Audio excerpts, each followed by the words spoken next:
Lalu kapan saya akan diwisuda? Di kelas sudah lebih dulu. Hati cemas merasa masih begini. Teman baik sudah di DO. Orang tua di desa menunggu. Calon istri gelisah menunggu. Orang desa sudah banyak menganggap aku jaya di negeri orang. Tolonglah diriku, boy kampus yang banyak kasus. Hatiku cemas, gelisah sepanjang waktu-waktuku.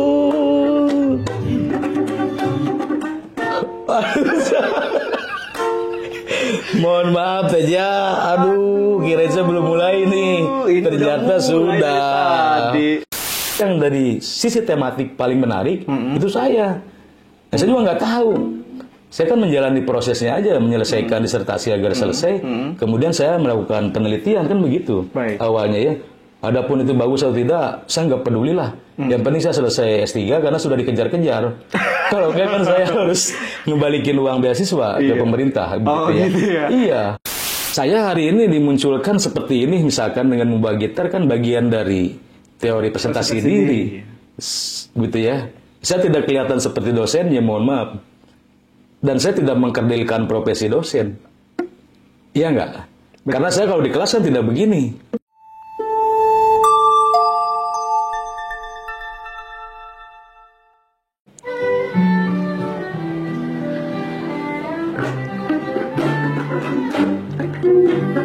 Lalu kapan saya akan diwisuda? Di kelas sudah lebih dulu. Hati cemas merasa masih begini. Teman baik sudah di DO. Orang tua di desa menunggu. Calon istri gelisah menunggu. Orang desa sudah banyak menganggap aku jaya di negeri orang. Tolonglah diriku, boy kampus yang banyak kasus. Hatiku cemas, gelisah sepanjang waktu-waktuku.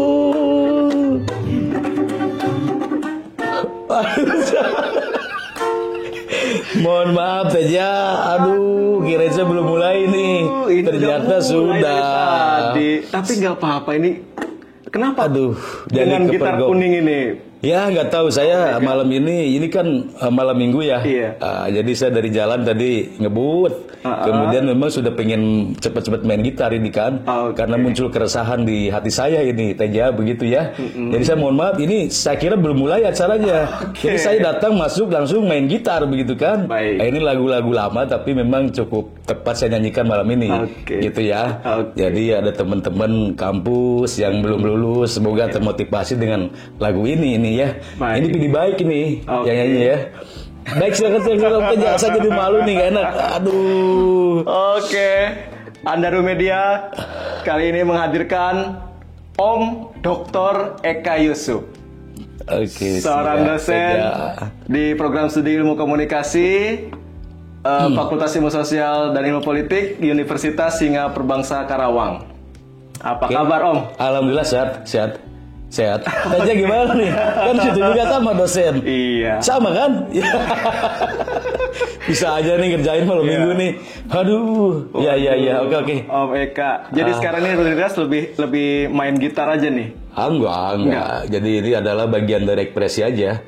Ekspresi yang saya sampaikan melalui lagu begitu ya. Lagunya lagu orang, gitarnya juga gitar orang begitu ya. Jadi pinjem. Dan saya diundang ke studio Andaru Media ini. Waduh, luar biasa ya. Alhamdulillah saya bisa main ke sini. Begitu, Teja. Ini pinjemnya dari sekretariat atau kantor DPD mana ini? Enggak ada afiliasinya dengan partai politik, enggak ada. Ini kebetulan punya anak saya, punya si Prabu ini. Ukulele mainan sebenarnya. Saya kira ini pinjem di kantor cabang Iya. Enggak, bukan. Jadi merah, hijau, kuning, biru itu pokoknya masa bodoh aja lah. Terserah begitu ya. Iya, pelangi lah ya. Pelangi boleh lah. Karena emang hingar-bingar politik udah terasa sekarang ya. Oke. Ya bahkan pelangi sendiri sekarang sudah diasosiasikan dengan kelompok tertentu ya. Betul. Sehingga bingung nih kita ini mau Padahal pelangi yang dulu kita waktu TK itu kecil kan sangat indah warnanya kan. Tapi ternyata asosiasinya berbeda sekarang kan. Ada asosiasi tersendiri untuk pelangi. Baik, Om Eka, terima kasih telah hadir di Andaru Media. Iya, sama-sama Teja. Ya, sama-sama. Nanti kita ngopi ya. Iya, ngopi lagi kan? Nanti kita main gitar lagi. Siap. Oke. Om Eka, setelah sekian lama, Teja ini kan jarang juga ya berjumpa gini. Nah, sekarang Om Eka rutinitas selain mengajar tentunya tadi, apa, Om? Ya, mengajar yang paling utama lah karena kewajiban ya.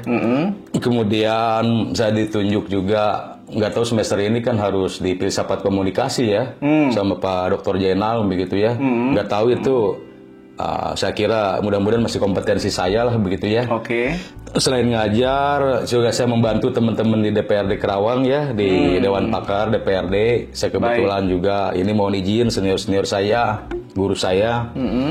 Juga saya kan di bidang pemerintahan ya, di situ ya, Om Teja. Di bidang pemerintahan, Dewan Pakar, bidang pemerintahan ya. Betul. DPRD Kabupaten Karawang begitu. Terus yang lainnya saya banyak main aja lah.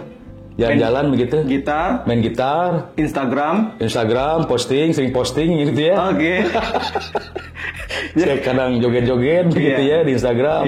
Main sama anak-anak begitu ya. Diajakin hari aja, apa aja saya ikut lah pokoknya gitu ya. Apa itu Om Eka? Melepas penat atau apa itu? Saya kira memang kita kan sebagai makhluk sosial ya, makhluk hidup itu butuh berekspresi, menuangkan ide, gagasan, pemikiran itu kan tidak hanya melalui dengan sebuah tindakan yang memang bisa yang suka-suka, yang hiburan begitu ya. Karena tujuan dari komunikasi kan sebetulnya melepaskan ekspresi, menciptakan sebuah ekspresi begitu ya. Gitu. Karena di dalam ekspresi itu juga ternyata banyak indikatornya. Ekspresi itu ya, sebagai pemenuhan atau pengungkapan emosional begitu dan segala macam gitu. Apalagi usia saya yang sekarang masih 17 tahun ya. 17 tahun. Nah, saya kira itu perlu, Teja ya. Perlu begitu. Jadi ekspresi ya. Terus punya juga usaha kecil-kecilan lah begitu. Nah, ada sedikit sampingan lah begitu. Jadi betul-betul penuh setiap hari ini dengan rutinitas dan juga tentunya tidak juga lupa ya untuk mengekspresikan berkesenian dan Betul. Main media sosial begitu ya. Yes, betul, Teja. Om Eka, saya itu tertarik betul. Om Eka ini kan ya akademisi, biasanya kan formal gitu ya. Tapi Om Eka ini memiliki keunikan tersendiri ya, pemirsa. Apa yang membuat Anda enggak. Sebelum saya jawab, saya tanya lagi uniknya tuh di mana? Saya kan biasa-biasa saja. Nah, ini kan unik ini. Bawa ukulele ya. Ini ukulele. Kalau begitu saya simpan di sini aja deh. Saya simpan di sini. Ya. Karena saya malu. Ukulele. Ukulele. Iya. Ukulele ya. Jadi karena saya tadi dibilang akademisi, saya simpan di sini. Duduk sebentar ya. Saya malu begitu ya. Aduh, sebenarnya begini Om Teja. Jadi antara kaitan saya dengan akademisi, kemudian saya hobi di main musik begitu ya. Nah, meskipun saya sebenarnya nggak bisa main musik begitu ya. Jadi kemudian juga mencoba bernyanyi begitu ya. Nah, itu sebagai sarana hiburan aja. Sarana hiburan begitu. Karena eranya sekarang udah era medsos ya. Jadi kadang-kadang selain hiburan juga saya selipkan ya agak seriusnya dikit lah ada gitu ya. Karena pas kuliah saya ambil gambarnya, kemudian saya posting di IG begitu ya. Jadi biar seimbang. Ini Pak Eka biar nggak terlalu gila begitu kan. Ya, jadi saya selipkan juga tuh, bener tuh konten-konten yang positif lah. Yang serius begitu ya. Yang serius, makanya saya posting begitu ya. Biar orang nggak nganggap saya itu sepenuhnya gila begitu, Teja. Unik Om Eka. Karena kan unik dan gila itu tipis. Tipis bedanya. Bedanya tipis gitu ya. Jadi ya saya menikmati saja begitu, menikmati yang saya lakukan, kemudian juga saya tidak melupakan melupakan profesi saya begitu ya. Tentu. Dan saya juga tetap masih mencintai musik begitu. Musik kesenian, hiburan, teater begitu ya. Wow. Nah, gitu ya. Jadi saya memang masih ingat zaman-zaman kuliah dulu S1 begitu ya, lagu-lagu misalkan tadi tuh The Pandals begitu ya. Nah, itu juga sempat di tahun 2000-an kan sempat tren begitu. Baik. Nah, jadi motivasi juga untuk teman-teman ya yang belum lulus begitu ya. Makanya di awal tadi prolognya saya langsung nyanyi itu tuh karena termotivasi begitu, Teja ya. Oke. Saya lihat di kampus banyak mahasiswa akhir nih, ada juga yang hadir hari ini. Beres-beres skripsinya kan. Mudah-mudahan sering didengerin tuh lagu The Pandals. Tadi Pilih Baik ya. Nah, itu. Jadi mudah-mudahan semangat. Segera beres menginspirasi teman-teman semua begitu ya. Oke. Jadi Anda ini sebetulnya pada prinsipnya itu hanya mengekspresikan, tetapi kan Anda juga jurnalis ya. Anda sebagai seorang akademisi, jurnalis, Anda juga praktisi di Dewan Pakar. Jadi Anda juga sebagai seorang seniman. Ya, jadi kadang masanya gini, sebagian pemikiran saya ketika memang itu perlu membutuhkan pemikirannya serius, saya serius. Begitu. Dan ketika memang di ranahnya itu hiburan, saya bisa juga begitu bernyanyi, menghibur orang begitu ya. Baik. Dan satu hal memang selama itu bisa membuat happy, tidak merugikan orang lain, tidak juga melukai perasaan orang lain, saya kerjakan begitu. Saya kerjakan dan mudah-mudahan bisa memberikan manfaat begitu ya. Minimal orang tertawa kan ibadah. Membuat orang tersenyum juga kan ibadah begitu ya. Jadi Anda memaknai suatu aktivitas Anda dalam berkesenian atau membuat hiburan gitu ya. Itu untuk membuat orang lain juga senang. Begitu ya. Betul. Dan itu nilai yang ibadah Anda begitu. Betul. Karena senyum saja ibadah kan. Begitu. Dan membuat orang tertawa mungkin lebih dari senyum kan. Apalagi untuk mahasiswa-mahasiswa mahasiswa yang memang agak bermasalah. Sorry ya, seperti Cowboy Kampus tadi ya. Makanya saya berikan lagu pengantarnya itu tadi Cowboy Kampus begitu ya. Jadi ingat Pilih Baik, ingat The Pandals, ingat Cowboy Kampus, ingat saya begitu ya. Ini ada motivasi dari lagu itu gitu ya. Biar bisa cepat jadi sarjana lah begitu ya. Gitu, Teja. Oleh karena itu, Om Eka, jadi Anda ini karena juga senang terhadap seni ya, Anda memilih untuk melakukan penelitian ketika disertasi, penulisan disertasi itu etnografi dalam seni tari Bajidor ya? Iya. Lebih tepatnya itu adalah makna simbol perilaku komunitas Bajidor. Makna simbol perilaku komunikasi komunitas Bajidor Jaipong di Kabupaten Karawang. Komunitas Jaipong di Kabupaten Karawang. Ya? Betul. Kenapa Anda terinspirasi? Karena tadi memang identik saya tuh menyukai kesenian ya. Tapi kenapa Jaipong? Kesenian dan budaya. Kenapa Bajidor? Bajidor itu kan berbeda dengan Jaipong sebetulnya. Jadi Bajidor itu beda ya? Beda. Jaipong itu salah satu kesenian tradisional. Baik. Ya, khas di Jawa Barat, khas di Karawang, begitu Jaipongan. Tetapi kalau Bajidor itu adalah penggemar fanatiknya. Penggemar fanatik seni tradisional Jaipong disebut Bajidor. Untuk penggemarnya. Bolehlah kita kalau misalkan yang modern kan, yang kritis misalnya Iwan Fals dia punya Oi begitu ya. Ada slang dengan slankernya begitu ya. Ada yang lain. Kalau seni tradisional Jaipong ya itu ya Bajidor itu tadi. Bajidor. Sebetulnya fans untuk genre musik tertentu ya sudah ada ya. Sudah ada. Bahkan di musik tradisional seperti Jaipong ada ya. Ada penggemarnya, itulah sebut Bajidor tadi. Bajidor begitu ya. Itu bagaimana ketika Anda memilih itu lalu begitu saja langsung dilakukan atau Anda tentunya berkonsultasi dulu dengan promotor pada saat itu atau bagaimana? Jelas konsultasi dengan promotor. Ketua tim promotor saya mohon izin Prof. Atwar Bajari dari Unpad ya, sama Pak Profesor Dr. Dadang Sugiyana, juga dengan para ketua tim oponen ahli ya, Prof. Suganda Priyatna. Baik. Gitu ya, saya mohon izin begitu ya. Ini saya diwawancara oleh Teja. Saya konsultasikan dulu dengan ketua tim promotor begitu ya. Dan beliau-beliau menyambut baik ide tersebut dan menarik begitu. Karena belum pernah ada etnografi Karena saya pendekatannya etnografi komunikasi dan itu belum ada yang melakukan penelitian etnografi komunikasi untuk komunitas musik tradisional. Baik. Di Jawa Barat Di ya Jawa terutama Barat, ya, gitu ya.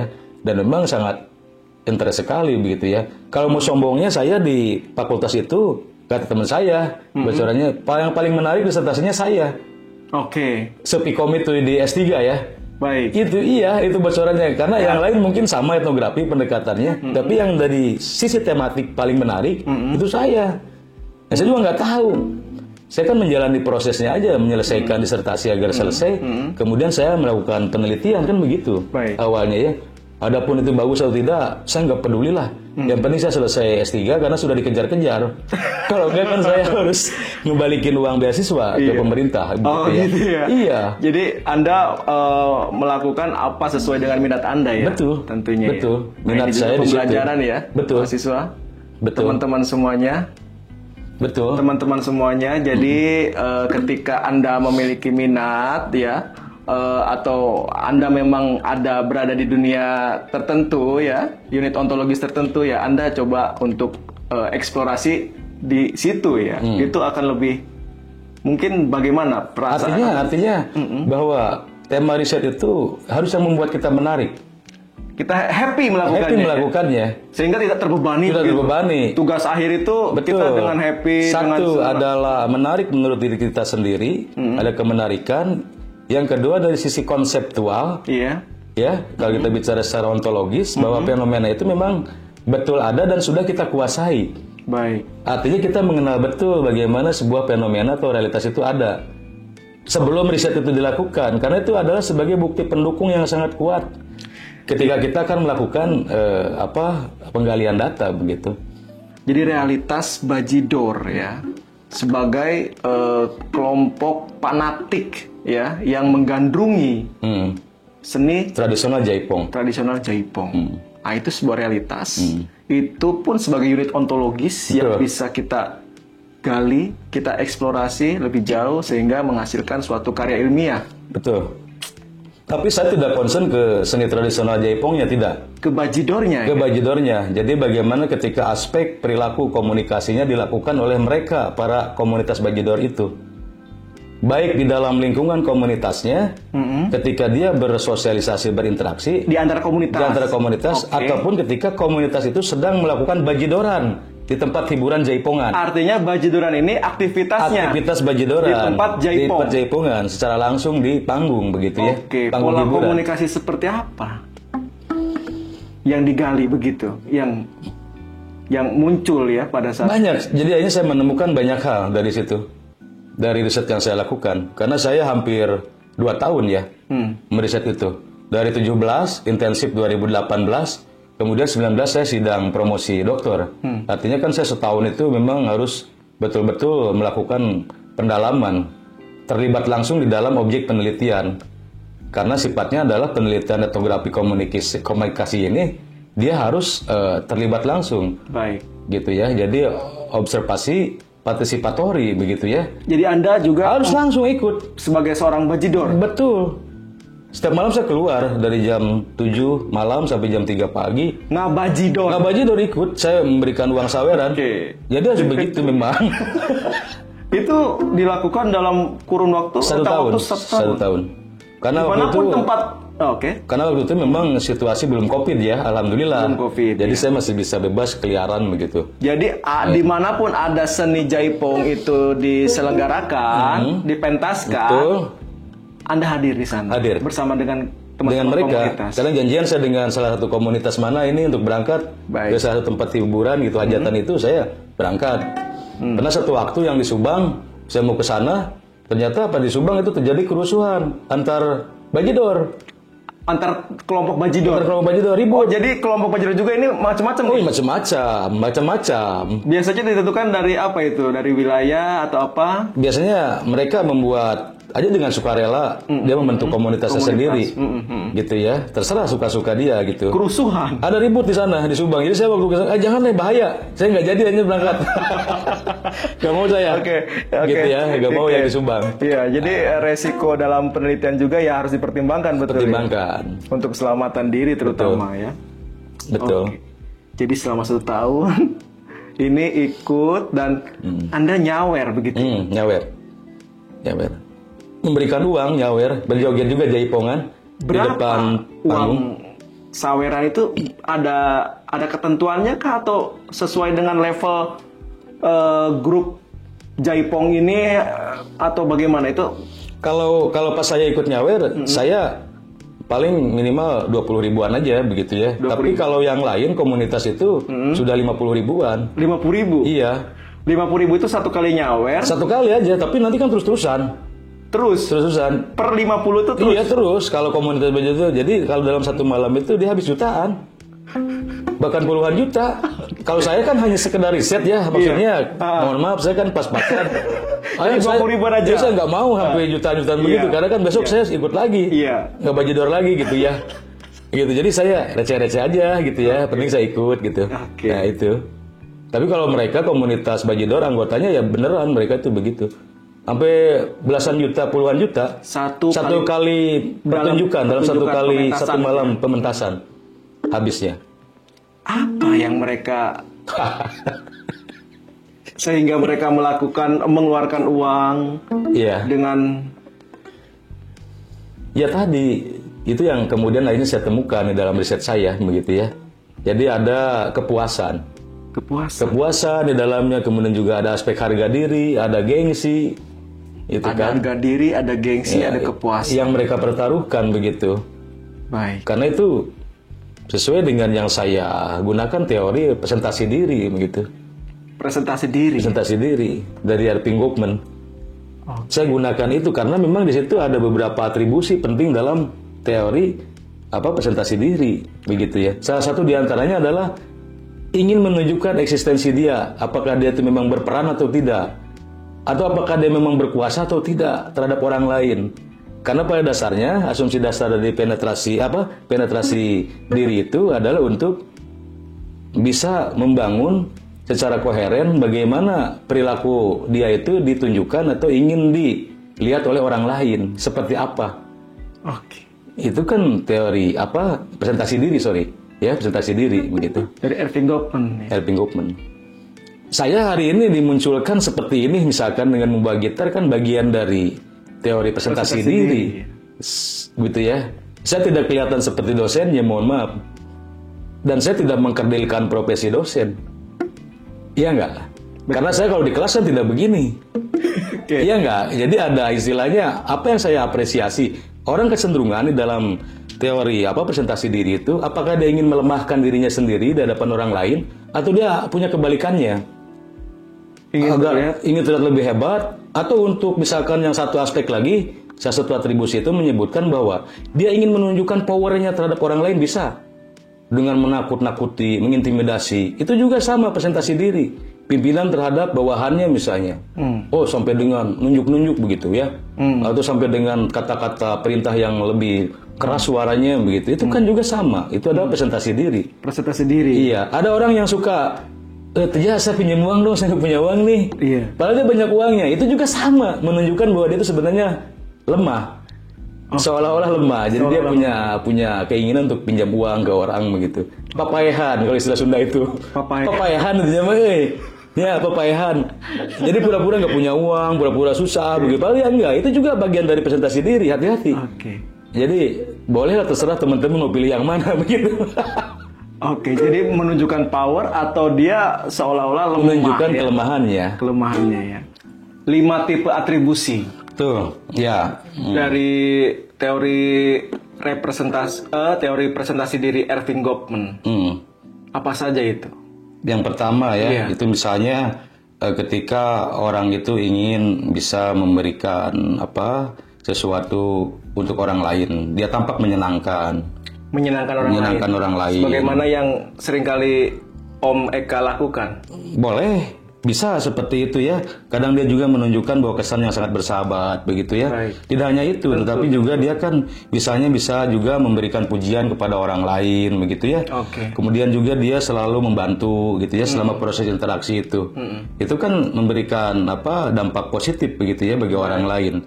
Di antaranya tipe atribusi yang pertama itu. begitu ya. Kemudian yang kedua itu adalah seseorang yang ingin dilihat bahwa memiliki kompetensi bahwa dirinya tuh dia kompeten di bidang ini, dan kemudian juga memberikan contoh-contoh dirinya, atau juga bisa disebut sebagai promosi ya. Baik, promosi diri dan ditunjukkan taktik. ya. Iya, ditunjukkan kepada orang lain. Taktik dan juga promosi diri yang ditunjukkan kepada orang lain.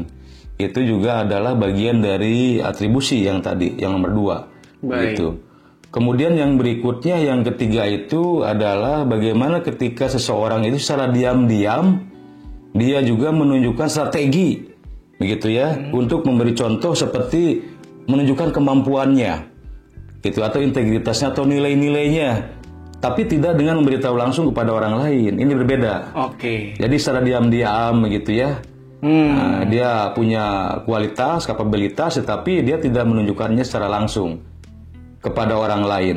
Oke. Begitu ya. Kemudian juga ini hampir sama dengan yang nomor 2, tetapi bedanya yang nomor 3 itu dia lebih tertutup, lebih diam-diam.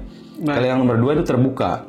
Begitu ya. Dalam interaksi itu dia terbuka, punya strategi dan taktik untuk promosi diri, menunjukkan kepada orang lain. Kalau ini diam-diam yang nomor 3 nih. Yang nomor 3 itu diam-diam. Begitu ya. Kemudian yang keempat itu dia ingin dianggap tidak berdaya oleh orang lain, melemahkan dirinya. Oke, ini mungkin seperti playing victim seperti itu atau gimana? Boleh. Korban atau? Oh enggak. Berbeda. Baik. Dia kalau itu cenderung kasuistik ya. Iya. Kalau itu ya, kalau ini enggak, memang dia tuh tipe atau karakternya memang seperti itu. Oke. Kalau orang Sunda bilang papayahan lah gitu ya. Oh, jadi dia tidak. Misalnya dia itu, Teja saya pinjam uang dulu lah, saya nggak punya uang begitu. Padahal uangnya banyak begitu ya. Jadi kita itu masuk ke dalam kategori yang tadi, yang dia itu seolah-olah melemahkan dirinya atau menganggap dirinya tidak berdaya begitu ya. Nah itu yang keempat begitu. Atau sebaliknya? Teja pinjam duit dulu dong, gitu. Padahal ada duitnya nih. Aduh, nggak ada. Kosong. Nah itu tidak masuk ke dalam. Tidak masuk. Oh itu apa? Masuk. Pelit itu kali ya? Kayaknya pelit. Atau ada istilah yang lebih keren itu juga bisa sering terjadi dialami ya di kita ya. Disebut dalam bahasa Jerman itu Pinterkodek. Oh, Pinterkodek. Jadi dia pengennya diberi aja, nggak mau minjemin orang begitu ya. Nggak mau memberi. Iya, nggak memberi. Jadi pinginnya dipinjemin aja. Oke. Gitu, nggak mau memberi orang gitu. Pinterkodek. Ya. Oke. Itu yang kelima, yang terakhir itu adalah ketika dia menunjukkan power atau kekuasaannya kepada orang lain. Secara eksplisit. Dia misalkan dengan memberikan perintah begitu ya. Seolah-olah juga ada intimidasi di dalamnya, begitu ada tekanan bahwa dia menunjukkan punya wibawa dan pengaruh yang luar biasa terhadap seseorang, terhadap orang lain. Dia ingin mengesankan dirinya seperti itu. Sehingga dia ada obsesi tertentu. Oh, ada obsesi dong, jelas. Misalnya ketika obsesinya itu terganggu oleh orang lain, dia tunjukkan itu. Dia tunjukkan karena kan dia punya power. Karena dia merasa punya power. Punya power. Powernya itu kan dia tidak hanya sekedar jabatan, kedudukan. Tapi dari sisi finansial kan juga dia merasa paling hebat, paling punya banyak uang begitu. Nah, ini juga yang memang masuk ke dalam tipe yang kelima, atribusi. Nah, ini yang saya ambil dalam salah satu bagian dari teori yang digunakan dalam meneliti para bajidor begitu ya. Poin 5 ini kan masuk tipe atribusi yang kelima ini. Baik. Dia menunjukkan kuasanya dengan banyaknya uang, kemudian dia bisa memberikan uang belasan bahkan puluhan juta dalam satu malam pertunjukan di panggung Jaipong, gitu ya. Bisa. Ini relevan begitu. Makanya ya. Iya, karena kan tadi ada eksistensi diri, aktualisasi diri, ada menunjukkan arogansi, menunjukkan juga kejantanan bahwa dia sebagai laki-laki hebat begitu. Karena kan simbolisasi uang itu tidak hanya sekedar kekayaan, tetapi juga kan memunculkan bahwa dia sebagai lelaki begitu. Baik. Nah ini kan kebanyakan bajidor, ya? Iya, karena kan kebanyakan para bajidor itu laki-laki, meskipun ada bajidor perempuan. Ada. Tapi dominan laki-laki. Dominan laki-laki. Itu. Makanya saya kira teori ini digunakan. Karena Jaipongnya sendiri tarinya itu oleh perempuan biasanya. Para pesinden dan juga para penari itu adalah perempuan. Dan dominasi para bajidornya adalah laki-laki. Laki-laki itu. Artinya secara natural ya presidenya perempuan, laki-laki yang menjadi kelompok yang tertarik terhadap presiden begitu ya. Bahwa perempuan bisa menjadi subordinasi bahkan dalam konteks pandangan mereka begitu ya. Oke, artinya ketika dia tunjukkan tuh powernya dan dia bisa sawer dengan betul, karena memang nanti di dalam temuan dan pembahasan penelitian saya itu nanti arahnya ke sana. Karena ada simbol-simbol nonverbal yang saya temukan, misalkan simbol uang begitu. Apa saja itu? Ada beberapa simbol yang ditemukan terbagi menjadi simbol verbal dan simbol nonverbal. Simbol verbal dan simbol nonverbal. Oke, verbal artinya? Verbal itu artinya kata-kata begitu ya. Kata-kata atau lisan begitu ya, atau juga bisa berupa tulisan begitu. Itu kan simbol verbal. Dan nonverbalnya? Dan nonverbalnya itu adalah gerakan, ekspresi. Alat yang digunakan itu nonverbal, gitu kan? Alat yang digunakan, termasuk juga di dalamnya itu ada nonverbal paralinguistik, termasuk suara. Misalnya kan ketika ada simbol, itu berarti masuk ke dalam bukan nonverbal, ke dalam simbol verbal ya, yang lisan itu ya, yang paralinguistik. Suara ya. Suara. Bukan suara alat. Oh bukan. Suara kita. Suara yang diucapkan oleh si para bajidor. Dan juga yang sering menjadi sebuah simbol komunikasi yang sering dibicarakan oleh mereka begitu. Apa saja itu? Misalnya simbol verbalnya itu, ini saya banyak sekali di sini. Simbol verbalnya itu, misalnya yang pertama, simbol verbal ya. Yang pertama itu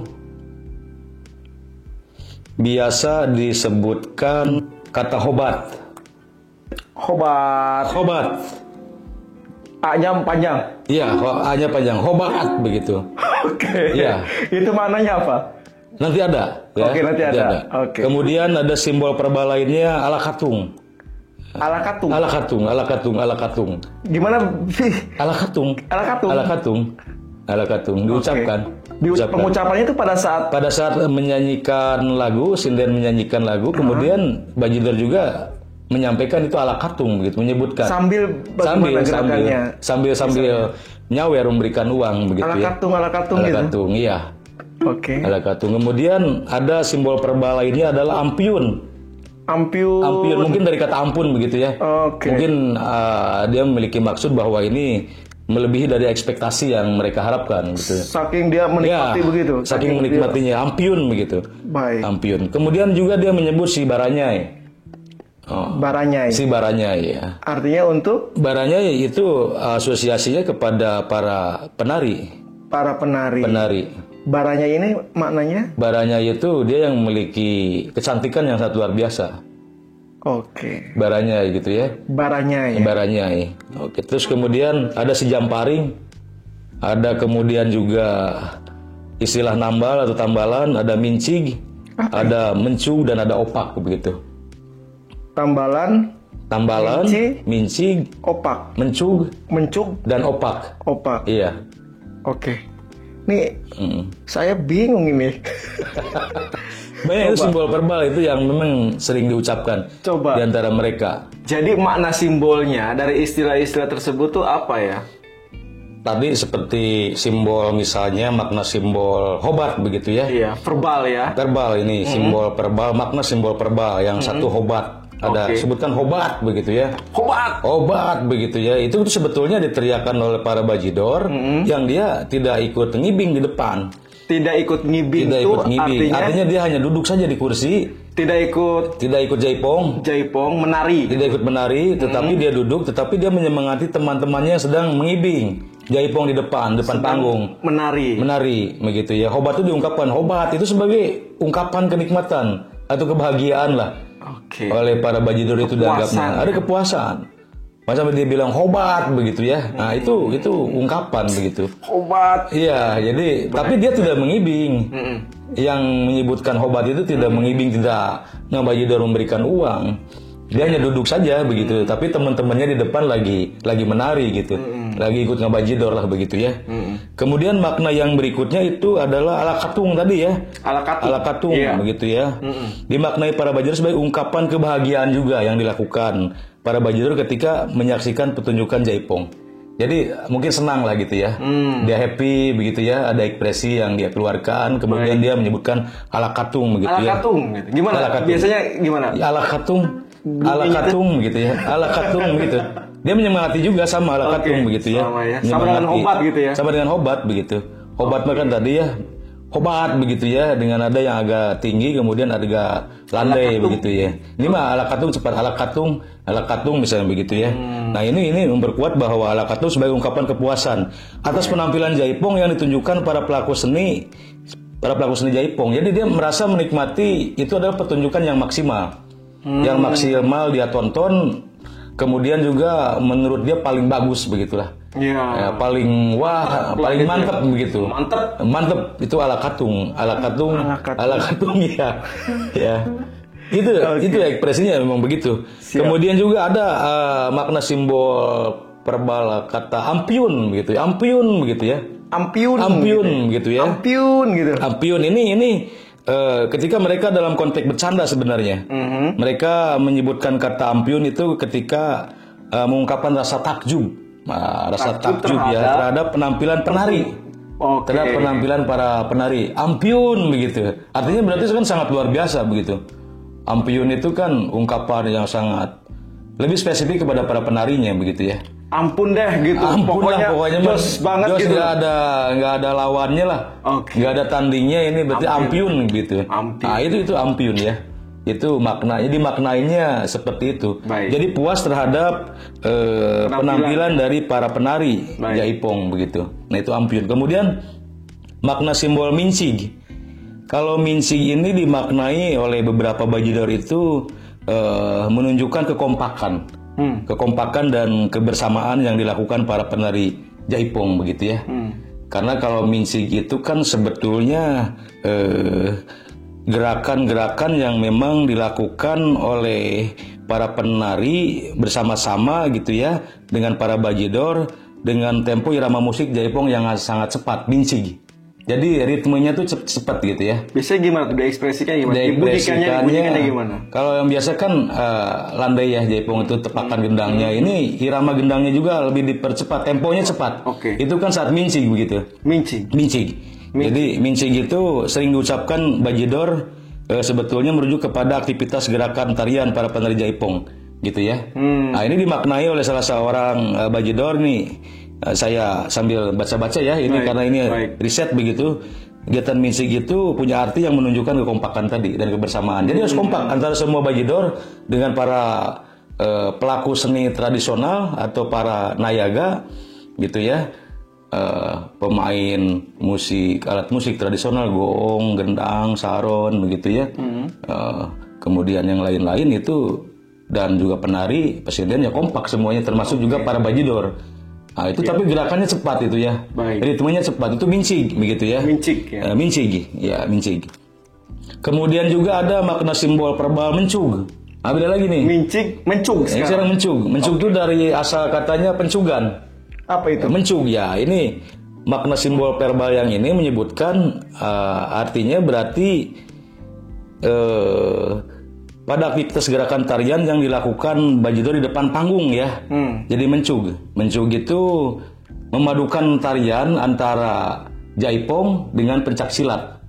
Jadi ada semacam apa ya? Kalau orang Sunda ada blaktuknya itu cepat gitu ya, blaktuk ya. Nah, gitu kan suara kendang yang dipercepat pencug gitu ya. Jadi ada kolaborasi antara jaipong dengan pencak silat begitu ya. Itu mencug. Mencug ini dimaknai sebagai apa ya? Ini sebagai tarian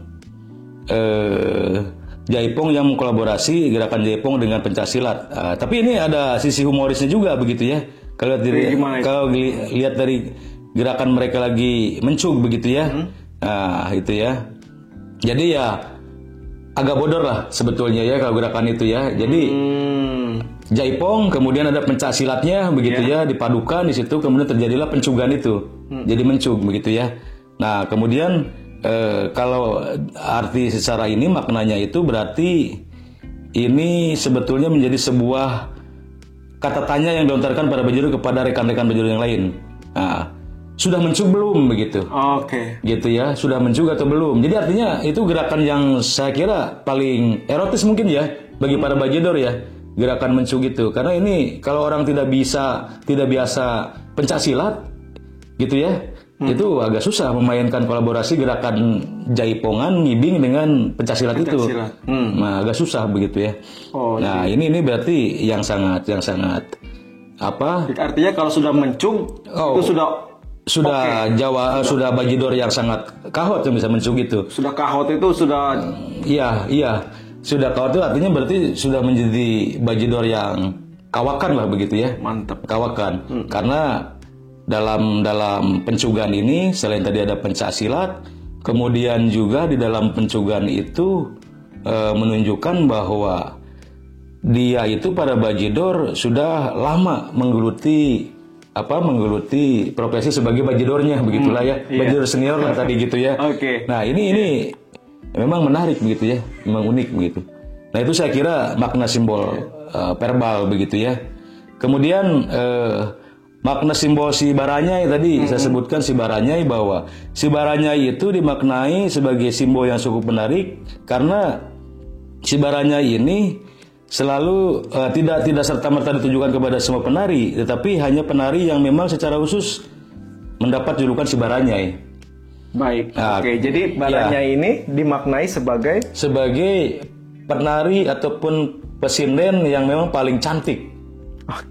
Di antara mereka yang tampil pada waktu malam pertunjukan itu. Favorit lah. Paling favorit, gitu ya, difavoritkan oleh mereka. Si Baranyai. Paling favorit bagi para bajidor. Bagi para bajidor, begitu ya. Diatribusi sebagai Baranyai gitu ya? Sebagai Baranyai, betul. Si Baranyai ini sangat subjektif ya sebetulnya, tergantung dari sudut pandang bajidor. Tapi kebanyakan mereka memandangnya itu kolektif. Iya, disepakati oleh mereka. Jadi kalau misalkan ada si penari yang sudah dia tuju dan memang dia akui kecantikannya, mereka sepakat bahwa itu ada si Baranyai begitu. Kan ada istilah bahwa cantik itu relatif katanya. Iya. Tapi ada kesamaan dalam konteks ini. Iya. Mereka kan sama sepakat menyepakati bahwa namanya itu si Baranyai begitu.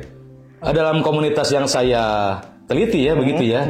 Ya mereka sepakat menyepakati bahwa kata si Baranyai itu mengasosiasikan kepada penari yang paling cantik, paling difavoritkan begitu. Baik. Itu si Baranyai. Itu jadi di sini dimaknai sebagai penari yang memiliki kecantikan yang sangat menarik begitu. Kemudian kalau makna yang lain, makna simbol verbal lainnya si Jamparing. Si Jamparing itu kan, Jamparing itu panah ya kalau di Indonesia kan tuh. Jamparing itu kan busur panah begitu ya. Busur panah. Terus melesat gitu. Begitu. Tapi kan asosiasinya di sini lebih kepada para penari yang memang sangat lincah, gesit. Gesit dalam menari begitu. Karena kan memang dia bisa, semua para penari itu melakukan tarian jaipong, tapi mereka sudah punya pilihan bahwa ini yang paling lincah, paling hebat, gerakannya paling gemulai mungkin begitu. Disebut si Jamparing. Si Jamparing, gitu ya. Tapi juga ada unsur-unsur lainnya seperti misalkan dari sisi bodinya itu sangat luar biasa begitu ya, ditandai dengan lincahnya tariannya. Jadi ada objektifikasi gitu ya. Iya, seperti itu. Itu makanya disebut si Jamparing. Kecil, langsing mungkin ya dianalogikannya, kemudian dia gesit dalam melakukan tariannya begitu. Karena itu kan kembali kepada pemaknaan yang mereka bangun. Gitu ya, pemaknaan yang mereka bangun di dalam komunitas bajidor itu, begitu ya. Jadi apa yang memang dimaknai itu secara kolektif memang disepakati.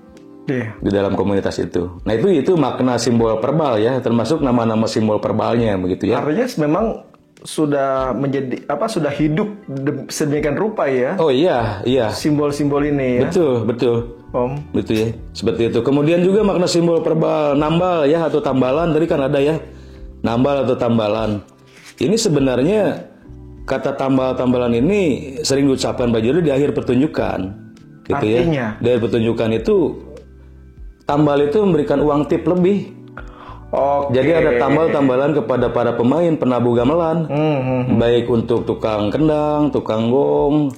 Artinya karena dia puas dan dia ingin memberikan lebih ya. Iya, Iya. Untuk mengapresiasi para pelaku seni tradisional itu. Jadi sebutlah istilah tambal atau nambalan. Kamu sudah nambal belum? Siapa biasanya yang menambal ini terutama? Itu para bajidor. Semua anggota bajidor memberikan tambalan. Memberikan tambalan. Kalau saweran kan kepada para penarinya, kepada para pesinden. Tapi kan kalau pelaku penabuh gamelannya nggak mendapatkan saweran. Jadi melalui tambalan ini. Melalui tambalan. Itu maksudnya gitu ya. Nah maknanya berarti ini berarti bahwa sebagai ucapan terima kasih lah gitu ya. Betul. Sebagai ucapan terima kasih kepada para pemain kecrek, rebab gitu ya, piul, biola dan segala macam gitu. Ya ini ucapan terima kasih saja dari para bajidor untuk mereka yang sudah memang menciptakan, membuat irama begitu ya. Selama pertunjukan berlangsung. Pertunjukan yang memang sangat dinikmati dan betul memuaskan mereka. Nah itu makna nambal atau tambalan gitu ya, termasuk simbol tambal-tambalan. Baik. Kemudian ada makna simbol terakhir itu simbol perbal opak.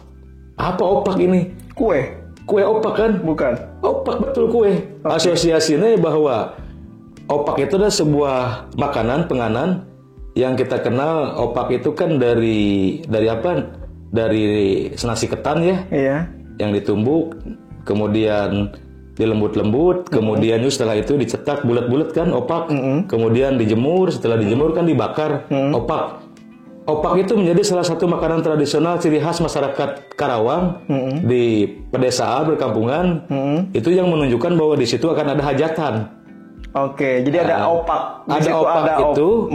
Jadi itu menunjukkan bahwa akan ada hajatan. Jadi kalau datangnya undangan yang diberikan kepada komunitas bajidor untuk misalkan tampil di mana, itu mereka tidak menyebutnya undangan, ada opak nih. Opak. Jadi opak itu pasti ada asosiasi yang merujuk kepada siapa yang mau hajat. Oke. Nah, jadi ada opak nih, ayo opak. Ada pertunjukan gitu ya. Bakal ada pertunjukan, bakal ada undangan, pertunjukan jaipong. Kemudian si bajidor itu harus tampil di situ. Misalnya di acara resepsi begitu ya, pernikahan begitu. Itu terutama opak menjadi simbolisasi dari sebuah acara. Ya. Dari sebuah acara. Sehingga setiap ada pertunjukan atau resepsi acara pernikahan atau apapun itu, opak ini selalu muncul nih. Selalu muncul. Dan opak itu menjadi ciri khas makanan tradisional di kita. Dan digunakan oleh para bajidor ini sebagai sebuah simbol bahwa itu adanya undangan untuk datang ke acara hajatan itu, tapi bukan untuk memakan kue opak. Atau menerima kue opak, tapi untuk hadir di situ. Hadirnya apa? Hadirnya nggak bajidor, begitu. Nggak bajidor. Nah itu saya kira simbol perbal ya. Simbol perbal dan juga makna simbol perbal begitu. Kalau non perbalnya? Non perbal masih banyak juga. Ya, jadi saya ini juga sambil buka-buka lagi ya, karena kan udah 3 tahun 4 tahun yang lalu begitu ya. Baik. Jadi sambil saya lihat. Oke, non perbal nih. Misalnya simbol non perbal itu dia meliputi ada istilah menjepit uang. Menjepit uang. Gini. Begini. Oke. Artinya nanti kita lihat ya. Saya bacain dulu ya. Oke. Menjepit uang. Iya, menjepit uang. Kemudian yang kedua, ngepel uang gepokan. Menggenggam uang gepokan. Oke. Uang gepokan itu kan yang akan disawerkan kan kepada para penari. Gitu ya, atau kepada para pesinden begitu ya. Kemudian yang berikutnya menerima kalungan sorderan. Sorderan, istilahnya sorderan. Sorderan itu adalah selendang dari para penari atau dari para pesinden yang diberikan kepada bajidor. Bajidor yang menerima. Iya, artinya yang menerima ini bajidor yang seperti apa? Bajidor pokoknya itu yang datang di situ bajidor, baik dari komunitas apapun, ketika dia menerima kalungan sorderan, artinya berarti itu mengajak bajidor itu segera melakukan bajidoran. Oke. Jadi biasanya MC yang memberikan selendang sorderan itu. Bukan langsung penarinya, bukan. Bukan. Karena penari nggak bisa turun ke bawah panggung. Oke. Jadi di bawah panggung. Diserahkan oleh gitu MC. Kemudian selendang sorderan itu dikalungkan ke para bajidor. Kepada bajidor siapa yang dipilih misalnya gitu. Sebagai tanda itu ajakan untuk mulai melakukan bajidoran di depan panggung. Misalnya ke Teja nih, saya penarinya ataupun saya pesindennya, saya minta ke MC. MC nanti ini kan. Yang turun ke panggung ya. Turun panggung, kemudian mengalungkan sorderan itu selendang gitu ya. Kemudian juga ada mengenakan selendang sorderan. Nah, ini mengenakan ya. Kalau tadi mengenakan beda lagi. Jadi kalau ada lagi yang mengenakan. Kemudian ada lagi non verbalnya itu meliukan tangan. Jadi sambil jaipongan itu meliukan tangan di depan panggung bersama para penari gitu. Penari kan tetap di atas panggung. Ini para bajidornya di sini. Nah, gitu. Tapi meliuk-liuk tangan gitu ya. Baik. Di sini sebelahnya pasti uang lah, uang banyak begitu. Ini meliukan tangan. Kemudian juga ada istilah jaban dan gebyugan. Itu simbol non verbal ya. Jaban dan gebyugan. Nah, gitu kan. Nah, ada lagi yang non verbal lainnya itu. Jadi seperti bertolak pinggang dan juga mengangkat kedua tangan begitu ya. Nah, kemudian juga ada aspek-aspek non verbal lainnya seperti uang, selendang sorderan, warna selendang sorderan begitu. Itu menjadi bagian dari non verbal. Baik. Gitu ya. Semuanya punya arti, punya makna begitu ya. Nanti kita masuk ke makna. Oke. Itu banyak. Jadi saya itu mencari tahu dan mengamati apa yang mereka lakukan, apa yang mereka kerjakan, sehingga kemudian saya tuliskan. Dan itu sudah menjadi kebiasaan dan disepakati oleh mereka bahwa itu adalah simbol-simbol tadi, baik verbal maupun non verbal begitu ya. Makanya ini yang kemudian saya tuliskan dan jadikan sebuah pembahasan di dalam penelitian begitu. Baik. Gitu. Oke. Om Eka banyak sekali ya ternyata ya. Banyak. Betul banyak. Makanya saya agak lupa lagi, masa saya baca dulu gitu ya. Oke. Simbol non verbal. Makna ya. Maknanya. Makna simbol non verbal tadi yang saya sebutkan kan. Baik. Ya. Pertama itu kan tadi ada simbol menjepit uang. Menjepit uang ya. Baik. Menjepit uang. Ini maknanya itu bahwa bajidor pada saat itu berada dalam kondisi siap melakukan saweran. Siap melakukan saweran. Oke, jadi ininya muncul dulu nih. Oh, muncul ininya. Duitnya belum ada tapi. Oh, udah ada. Udah ada duitnya. Ini pasti udah ada duitnya. Okay. Begini dijepit, kemudian ya itu ada tanda. Oh, dia mau mulai saweran nih. Mau mulai bajidoran begitu kan. Dan itu memang harus siap begitu ya. Dan dia sudah membawa bekal uang yang banyak begitu ya. Ada menyebut uang, kemudian ada simbol uang, gitu ya. Makna simbol uang juga di sini ada, bahwa itu uang itu dimaknai bajidor sebagai simbol barter ya, dengan tanda petik. Pertukaran. Jadi pertukaran uang dengan goyang. Dengan goyang begitu ya. Jadi ketika dengan goyang jaipong gitu ya, dengan goyangan para penari. Jadi dimaknai juga sebagai simbol bahwa uang itu untuk bisa meminta untuk seolah-olah barter lah begitu ya. Dengan goyangan memang di dalam pertunjukan yang ya, emang betul karena kan identik jaipongan itu pasti ada goyangan begitu, ada tarian. Tapi tidak erotis seperti yang sekarang gitu yang saya kira melampaui batas.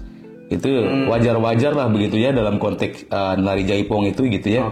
Memang itu seolah-olah dimaknai sebagai simbol juga selain barter ya dengan goyang, tapi juga dimaknai sebagai simbol kejantanan. Jantan. Artinya gitu. Bahwa uang yang disawerkan, yang dia jepit ini, kemudian uangnya sendiri itu memiliki makna yang bisa membarter dengan kepentingannya. Tadi kan ya kejantanannya dia ini. Itu kejantanan dia punya makna yang lain. Jadi artinya dia juga bisa menunjukkan makna kejantanan begitu ya. Uang itu ya jantan, kemudian juga simbol kekuatan ekonomi. Dan simbol ingin diperhatikan lebih oleh para penari jaipong. Jadi ingin kelihatan nih bajidor ini udah banyak uang nih. Cari perhatian begitu. Para bajidor. Jadi ketika uang yang di tangan kiri ini digenggam begitu ya, yang ini dijepit begitu ya. Artinya itu udah simbol siap ngabajidor, siap melakukan bajidoran. Kemudian juga uang itu dimaknai sebagai simbol barter. Dengan goyangan nanti dan juga menunjukkan bahwa bajidor adalah seorang pejantan begitu, lelaki yang jantan gitu ya. Jantan dan juga menunjukkan simbol kekuatan ekonomi kan tadi. Ekonomi dan juga ingin diperhatikan. Power lah. Ingin diperhatikan lebih oleh para penari, oleh para pesinden begitu. Jadi di situ ada genit-genitan lah istilahnya lah gitu ya. Jadi si bajidor ya harus genit juga, dia pengennya genit begitu ya. Artinya kalau nggak disawer, apakah nggak goyang begitu? Ya sebetulnya Goyang mau disawer juga. atau tidak disawer kan identik, gerakan tarian jaipong itu pasti ada goyangannya. Tentu. Karena dia memainkan seluruh bagian tubuh gitu kan dalam menari jaipong itu. Iya. Begitu. Akan tetapi ketika ada saweran itu, tadi simbol yang disimbolisasikan dengan uang, Iya. itu ada goyangan spesifik kah misalnya? Oh tidak ada sebetulnya. Tidak ada. Tidak sebetulnya. ada. Tidak Tapi ada. mungkin lebih mantep misalnya gitu. Mungkin lebih memberikan semangat gitu ya. Jadi yang tadi goyangannya sedikit-sedikit, Iya. tapi kalau pas Iya. lihat, uangnya banyak Iya. yang dijepitnya Semangat. semangat. Betul, ya. Jadi goyangannya mungkin beda begitu ya, Teja ya. Jadi jangan terlalu dalam nanya goyangan ya, gitu ya. Iya. Yang saya ingin tahu signifikansi dari Iya. saweran ini yang diberikan betul, dan tentunya ada semangat ya. Iya, semangat, memberikan semangat jelas. Iya. Karena para penari pesinden juga kan dia sangat manusiawi begitu ya. Dan melihat bahwa si bajidor ini dia memiliki uang yang banyak. Tentu. Dan uang sudah disiapkan begitu ya, otomatis sangat mau memberikan yang lebih begitu. Lebih di sini bukan berlebihan begitu ya. Bukan. Artinya dia bisa memberikan semangat yang luar biasa ketika tampil menari dengan mereka, dengan bajidor itu. Iya. Gitu. Kemudian yang berikutnya adalah makna simbol meliukan tangan. Nah ini ya, meliukan tangan itu sebetulnya tadi, jadi bisa dimaknai sebagai lelaki bajidor yang sedang ngeledek, seolah-olah ngeledek-ledek gitu ya. Meledek siapa? Ngeledek para penari begitu ya, ngeledek genit gitu ya. Jadi lucu-lucuan lah begitu ya. Lucu-lucuan tuh menciptakan suasana riuh mengikuti irama kenang jaipong. Jadi gimana? Gini, jadi meliukan tangan gitu ya di atas panggungan begitu ya. Nah ini juga lagi ngeledek lah, soalnya ngeledek atau lagi centil juga boleh lah. Nah, lagi lucu-lucuan dengan para penari begitu ya. Nah ini dengan meliukan tangan begitu ya. Nah, sambil mengikuti irama kendang kan. Oh gitu. Kan biasanya kalau ini langsung begitu ya, uang itu ya, tapi ini kan enggak. Dia uangnya dipegang sambil saling pegangan tangan kan biasanya penari gitu ya, meliuk-liuk gini gitu ya. Kebayang nggak kira-kira seperti itu ya? Iya. Nah itu simbol kegenitan, kegenitan atau lucu-lucuan para bajidor. Para bajidor, gitu. Oke. Terus yang berikutnya juga makna simbol non verbal lainnya adalah jaban ya. Jaban itu sama sebetulnya uang tip juga, uang tip atau uang tambalan. Tetapi jaban ini sebetulnya lebih diberikan kepada para khusus penabuh kendang atau pesinden. Jadi si jaban ini seperti tambal, tapi kalau tambal kan kepada seluruh maksudnya di luar pesinden dan penari, tambalan itu. Tapi kalau jaban ini lebih kepada penabuh kendang. Khusus, tapi kadang-kadang uangnya itu dilipat-lipat kecil, kemudian dilempar ke si penabuh kendangnya. Dilipat kecil gitu. Bukan uangnya. digulung, bukan? Enggak dilipat-lipat aja, lipat-lipat begitu dilempar gitu uang kendang. Nah itu adalah jaban.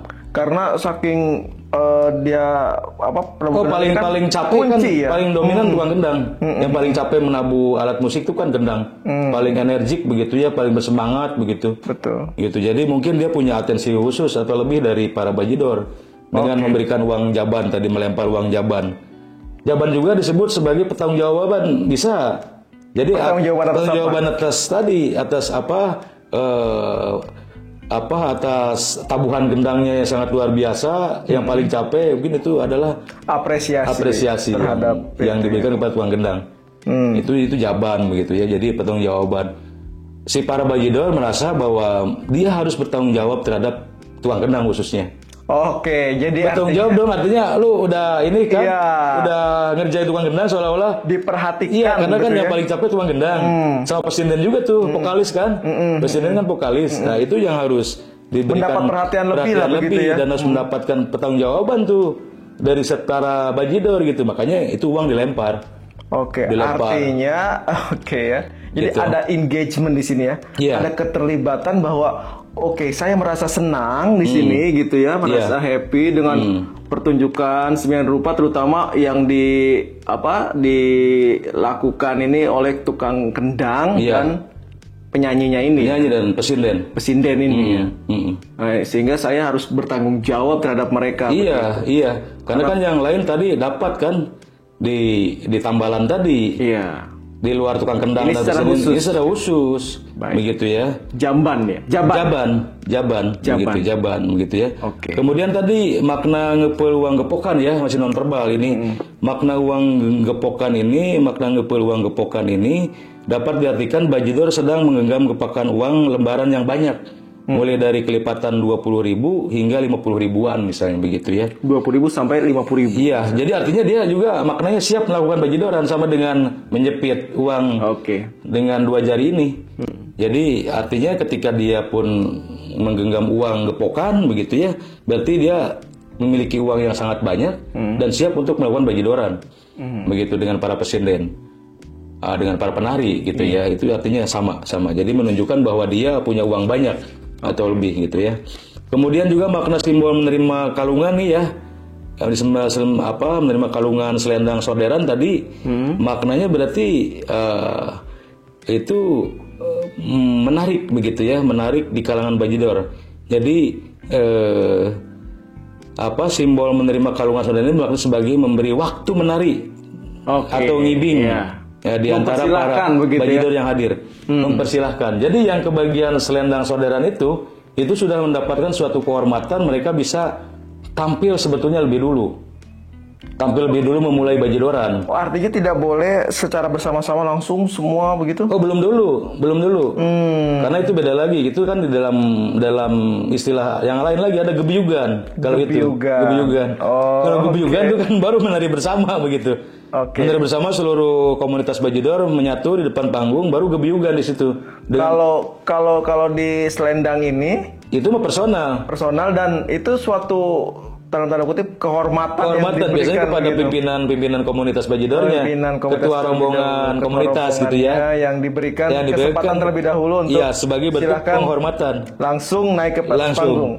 Tidak di atas panggung. Kalau dalam jaipong nggak pernah ada yang di atas panggung. Semuanya di bawah panggung. Iya. Jadi si bajidor di bawah panggung, penari dan presiden tetap masih di atas panggung. Begitu ya. Jadi suatu kehormatan lah gitu ya, memberikan kehormatan kepada ketua komunitas bajidor, gitu ya. Jadi tidak diperkenankan sama sekali untuk ke atas panggung ya? Iya. Meskipun tidak berdiri maksudnya? Tidak. Ya? Tidak. Jadi bajidor itu tidak pernah naik ke atas panggung. Bajidor itu, begitupun penari jaipong dan presiden tidak pernah turun panggung.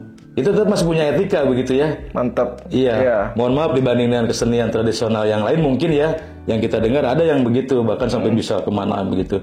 Kalau ini tetap masih menempuh atau menggunakan etika-etika yang masih dijaga begitu ya. Masih dijaga begitu. Kemudian makna simbol mengenakan selendang sorderan ini dapat diartikan berarti berapa lama begitu atau durasi waktu dia akan melakukan bajidoran. Makna mengalungkan tadi kan ya sudah dijelaskan. Sekarang makna mengenakan selendang sorderan ini. Ya, kalau udah dikalungkan, dikenakan, kemudian dikenakan. Dikenakan ada makna sendiri? Ada. Jadi tadi sebetulnya hampir mirip dengan orang yang menerima kalungan selendang ya. Yang menerima kalungan selendang itu kan itu sebetulnya memberikan makna bahwa orang itu diajak untuk melakukan bajidoran.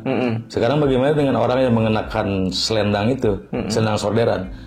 Artinya berarti orang yang mengenakan selendang sorderan itu adalah bajidor yang paling disegani, bajidor yang paling dihormati, atau yang paling dituakan di dalam komunitas bajidor itu. Kalau ada beberapa komunitas yang hadir, boleh itu sih misalkan tergantung dari kesepakatan di dalam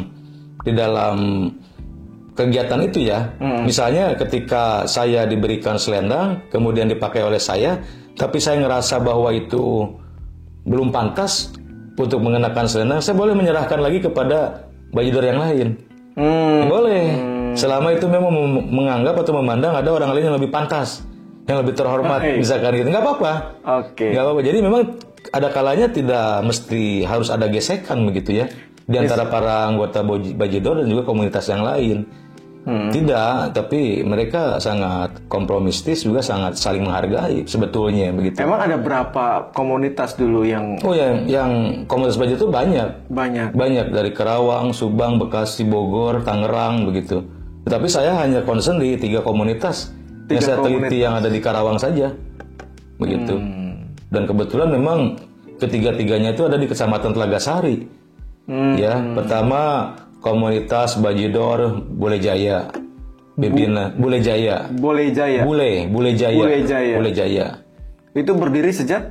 Itu ada tuliskan saya di situ. Udah lama juga. Udah lama. Pimpinan Pak Haji Uyan. Pak Haji Uyan ya, itu Bule Jaya. Dia bos kan? Bos yang punya jagal, sapi dan kerbau begitu ya. Itu udah terkenal lah Pak Haji Uyan ya.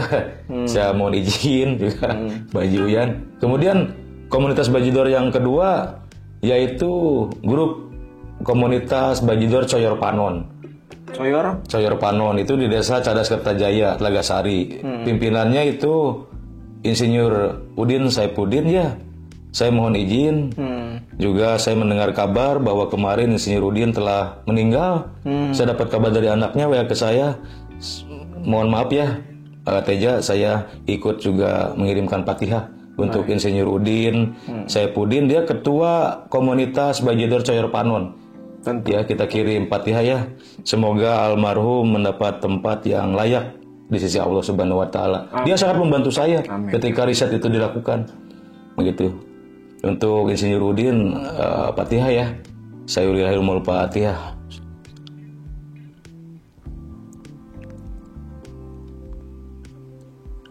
Ya, begitu ya. Kemudian yang ketiga komunitas Bajidor itu Heboh Jaya. Heboh Jaya itu sama di Telagasari juga. Itu pimpinan Mbah Otong ya. Tapi Mbah Otong ini juga dia punya afiliasi ke Bajidornya Gunung Sembung. Lurah Enon Suganda dari Pulau Jaya, dari Abang Wadas. Nah, itu jadi cikal bakalnya sebetulnya komunitas Bajidor Gunung Sembung ya. Pimpinan almarhum Lurah Enon Suganda. Kemudian Mbah Otong ini dia mendirikan Heboh Jaya, komunitas Bajidor. Jadi saya tiga komunitas yang saya amati. Begitu. Oke. Tentu ketika itu Om Eka bagaimana? Apa sudah kenal atau memang ada beberapa yang sudah saya kenal, kemudian juga setelah ada key informant ya. Jadi saya masuk ke situ, kemudian saya dikenalkan lagi untuk bisa menembus ke 2 komunitas Bajidor begitu. Jadi saya alhamdulillah bisa diterima oleh mereka dan saya setiap hari ke sekretariat komunitas Bajidor itu karena memang masing-masing punya tempat begitu. Ya, punya tempat mereka berkumpul begitu. Dan kemudian mereka membicarakan banyak hal di komunitas itu. Tidak hanya sebatas kesenian, tidak hanya sebatas mau Bajidor di mana, tetapi mereka juga punya arah pembicaraan yang jelas gitu di dalam komunitas itu. Itu saja begitu. Baik. Ya. Om Eka, tentunya masih ada lagi ya simbol dari non-verbal. Ya, maknanya ya. Makna simbol. Kemudian makna simbolnya itu bertolak pinggang. Ada nih nanti foto-fotonya deh ya. Saya tunjukkan, saya berikan juga buat Om Teja. Itu kalau bertolak pinggang itu sebetulnya memiliki makna bahwa sewaktu melakukan ibing Bajidoran ini digerakkan tarian bertolak pinggang. Sebetulnya ini menurut mereka menciptakan tarian yang berbeda, guyon, seru-seruan dan berlaga seperti jawara atau jagoan begitu. Jawara atau jagoan? Karena dia bertolak pinggang sambil mengenakan selendang sorderan, dia bertolak pinggang di depan panggung begini. Tapi dia dalam posisi menari begitu. Di dalam tarian itu ada posisi dia ketika harus bertolak pinggang. Kayak jagoan aja gitu, teng gitu. Itu lucu-lucuan sebenarnya, dia bukan jagoannya sebenarnya. Begitu ya, lucu-lucuan saja. Makanya dia itu ya memang menunjukkan lah di satu sisi eksistensi bahwa dia sebagai laki-laki kan gitu ya, bertolak pinggang begitu. Nah itu lucu-lucuan begitu, guyon bisa ya, seru-seruan gitu, berlaga atau bergaya seperti jagoan atau jawara. Kan menarik begitu ya. Setelah dia pencak silat juga ada, kemudian dia tolak pinggang begitu ya. Itu maknanya. Kemudian yang makna simbol berikutnya itu mengangkat kedua tangan sambil membungkukkan badan. Ini kedua tangan sambil membuka. Gini misalnya gitu. Ini, sambil selendang itu sorderan di sini. Gitu ya. Itu adalah sebagai bentuk penghormatan ya. Bagi bentuk penghormatan dan juga permohonan izin kepada para anggota Bajidor yang lain. Sebelum dia tampil itu, jadi mohon izin, hormat. Begitu, menghadapnya kemana? Menghadap ke penonton, kepada teman-teman Bajidor yang ada di depan begitu. Setelah itu orang itu yang tadi memberikan salam penghormatan sambil memukulkan badan itu langsung menari. Menari di depan para penari, bareng penari presiden begitu. Nah, saya kira itu ya makna simbol non verbal begitu ya. Non verbal yang dilakukan. Kemudian masih ada satu lagi ya. Ini makna simbol gebyugan yang tadi saya bilang. Baik. Gebyugan itu yang menari bersama. Ya, jadi menari bersama di depan panggung pertunjukan Jaipong ini menunjukkan bahwa gebyug itu artinya berkelompok atau bersama-sama, kompak. Jadi menunjukkan keakraban dan kebersamaan di antara mereka. Jadi harus bareng nih, ada kalanya gitu ya. Ada kalanya dia itu sendiri-sendiri menunjukkan gerakan tariannya seperti apa. Kemudian juga ada kalanya dia harus bareng, gabung dengan berbagai komunitas yang hadir pada malam itu. Oh, jadi semuanya. Jadi gebyug itu bareng. Berarti ini biasanya dilakukan di akhir-akhir nih. Gebyug itu tergantung. Bisa di tengah, bisa di akhir, tergantung dari gebyugan, gebyug. Berarti semuanya menari begitu ya. Ini bukan berarti di akhir ya. Bukan. Pertunjukan. Dan ini ada foto-fotonya kalau lagi gebyugan ini rame begitu ya, karena banyak semua komunitas anggota Bajidor itu maju ke depan panggung dan mereka di situ melakukan gebyugan, ibingan gebyugan. Ibingan gebyugan gitu ya. Ya, penari juga sama di atas panggung mutar begitu berdiri. Ada 7 orang, 10 orang. Kalau presiden dia kan duduk tetap. Dia tugasnya menyanyi aja. Kalau penari ini berapa orang dalam Jaipong ini? Penari itu antara 7 sampai 9 orang. Sampai 11 orang begitu. Tapi tidak ada ketentuan khusus harus berapa? Enggak ada. Tapi kalau presiden hanya 2 paling. 2 orang. Karena kan vokalis itu presiden jarang ya. Artinya itu hanya yang memiliki suara yang khusus, yang bagus begitu. Seperti saya misalnya. Seperti Teja ya. Atau seperti saya lah ya. Ketika membawakan lagu The Pandas tadi kan, bisa-bisa sampai ngos-ngosan. Begitu ya. Gitu ya. Oke. Lantas Om Eka, pola komunikasi apa sih? Ya. Pola komunikasi apa yang... Pola komunikasi. Sebetulnya di dalam pola komunikasi yang saya... Bukan pola, lebih kepada perilaku ya. Perilaku komunikasi. Baik. Jadi di dalam perilaku komunikasi itu ada yang disebut dengan tindakan komunikasi. Tindakan itu apa yang mesti dilakukan? Nah, ini yang menjadi pertanyaan dalam penelitian. Apa yang mesti dilakukan komunitas Bajidor itu di dalam kelompoknya? Di dalam komunitasnya. Ya. Misalkan dia ketika ada permasalahan apa, dia menyampaikannya harus seperti apa, curhat di situ. Bagaimana cara dia menyampaikan keluhannya itu, kemudian solusinya seperti apa. Itu adalah tindakan ya di dalam sekretariat komunitas Bajidor. Kompleks ya. Om saja. Etnografi ini ya. Betul. Kan basically Om ini kan jurnalis. Iya. Dulu mantan. Dosen di program studi ilmu komunikasi. Gitu ya. Iya. Lantas kenapa fokusnya ke seni budaya begitu ya? Dan sangat kompleks, sangat detail gitu dalam penelitiannya terkait Bajidor gitu. Lalu perilaku komunikasi apa yang didapat? Gitu. Ini pertanyaan cerdas. Betul. Edward T. Hall, antropolog, pernah bilang budaya adalah komunikasi. Komunikasi adalah budaya. Jadi saya meneliti kaitannya dengan komunikasi itu memang ada persinggungan dengan budaya dan seni. Tetapi tidak fokus concern kepada keseniannya, kepada grup musik Jaipongnya tidak. Tapi karena ada unsur-unsur budaya dan bahasa dan komunikasi di dalamnya. Baik. Itulah yang mencirikan bahwa etnografi komunikasi itu berbeda dengan etnografi murni. Karena kalau etnografi murni kan turunan dari antropologi begitu ya. Kata Delaheims, kata Spradley begitu kan. Nah, ini kan makanya kita di etnokom, etnografi komunikasi yang mengaitkan antara komunikasi, bahasa juga ada budaya di dalamnya. Makanya saya menggunakan pendekatan etnografi komunikasi. Nah, ini yang memang saya gunakan begitu. Kemudian ketika ditanya perilaku komunikasi, ini kita berbicara tindakan. Tindakan komunikasi. Apa yang dilakukan oleh para anggota komunitas Bajidor? Saya mengamati dalam dua bagian atau dua setting atau tempat yang memang sering dilakukan oleh para Bajidor. Baik. Pertama, saya melihat bahwa tindakan komunikasi ini dilakukan baik di dalam pertunjukan, ataupun yang kedua adalah di sekretariat tempat Bajidor itu berkumpul. Wow, ada sekretariat. Oh, ada, jelas dong. Meja ada. Gitu ya, mereka ngumpul-ngumpul di situ, bahkan terjadwal begitu. Artinya tidak serta-merta karena ada pertunjukan saja. Oh, tidak, mereka sangat kompak, guyup. Begitu. Bahkan ada acara-acara lain di luar pertunjukan. Betul. Ini. Bahkan salah seorang Bajidor, ketua komunitas Bajidor itu didukung penuh sama istrinya. Mohon maaf ini saya. Istrinya mendukung penuh. Mau bawa uang berapa juta malam ini untuk nge-Bajidor. Saya keluarin, saya kasih uang. Tapi artinya istrinya sudah cukup. Sudah cukup. Sudah cukup. Dan memang rata-rata Bajidor mereka punya uang. Iya. Secara ekonomi mereka mampu begitu.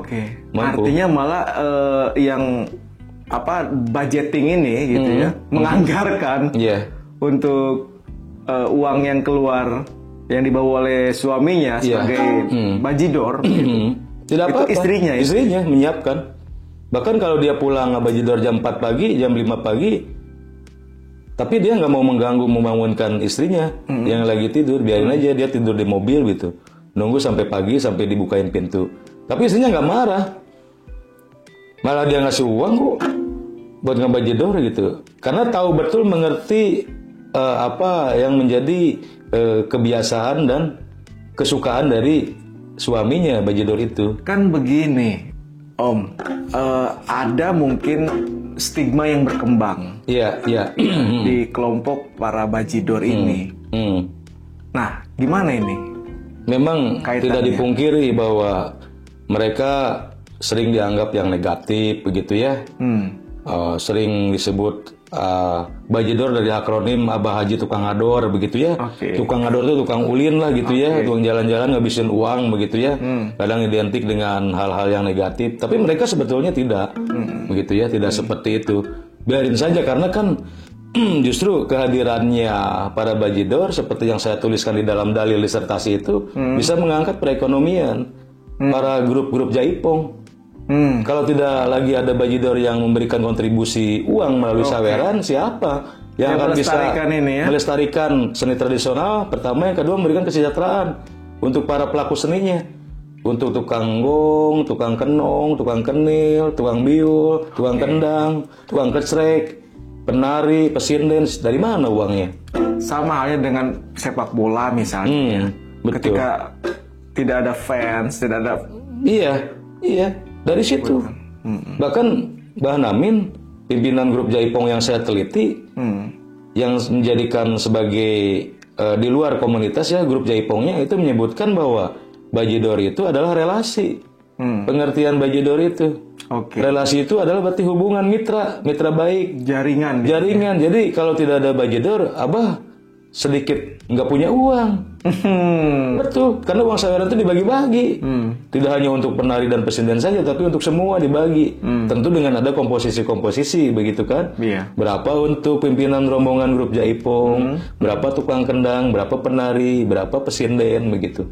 Mbah Namin ini Anda pilih kenapa? Mbah Namin ini kalau di Karawang itu sebagai grup Jaipong yang paling lama dan terkenal dan termasyhur di Karawang. Sebetulnya Mbah Namin itu kan nama orang ya, figur ya. Sering disebutnya Namin Group begitu. Padahal dia punya nama sendiri, nama grup Jaipongnya.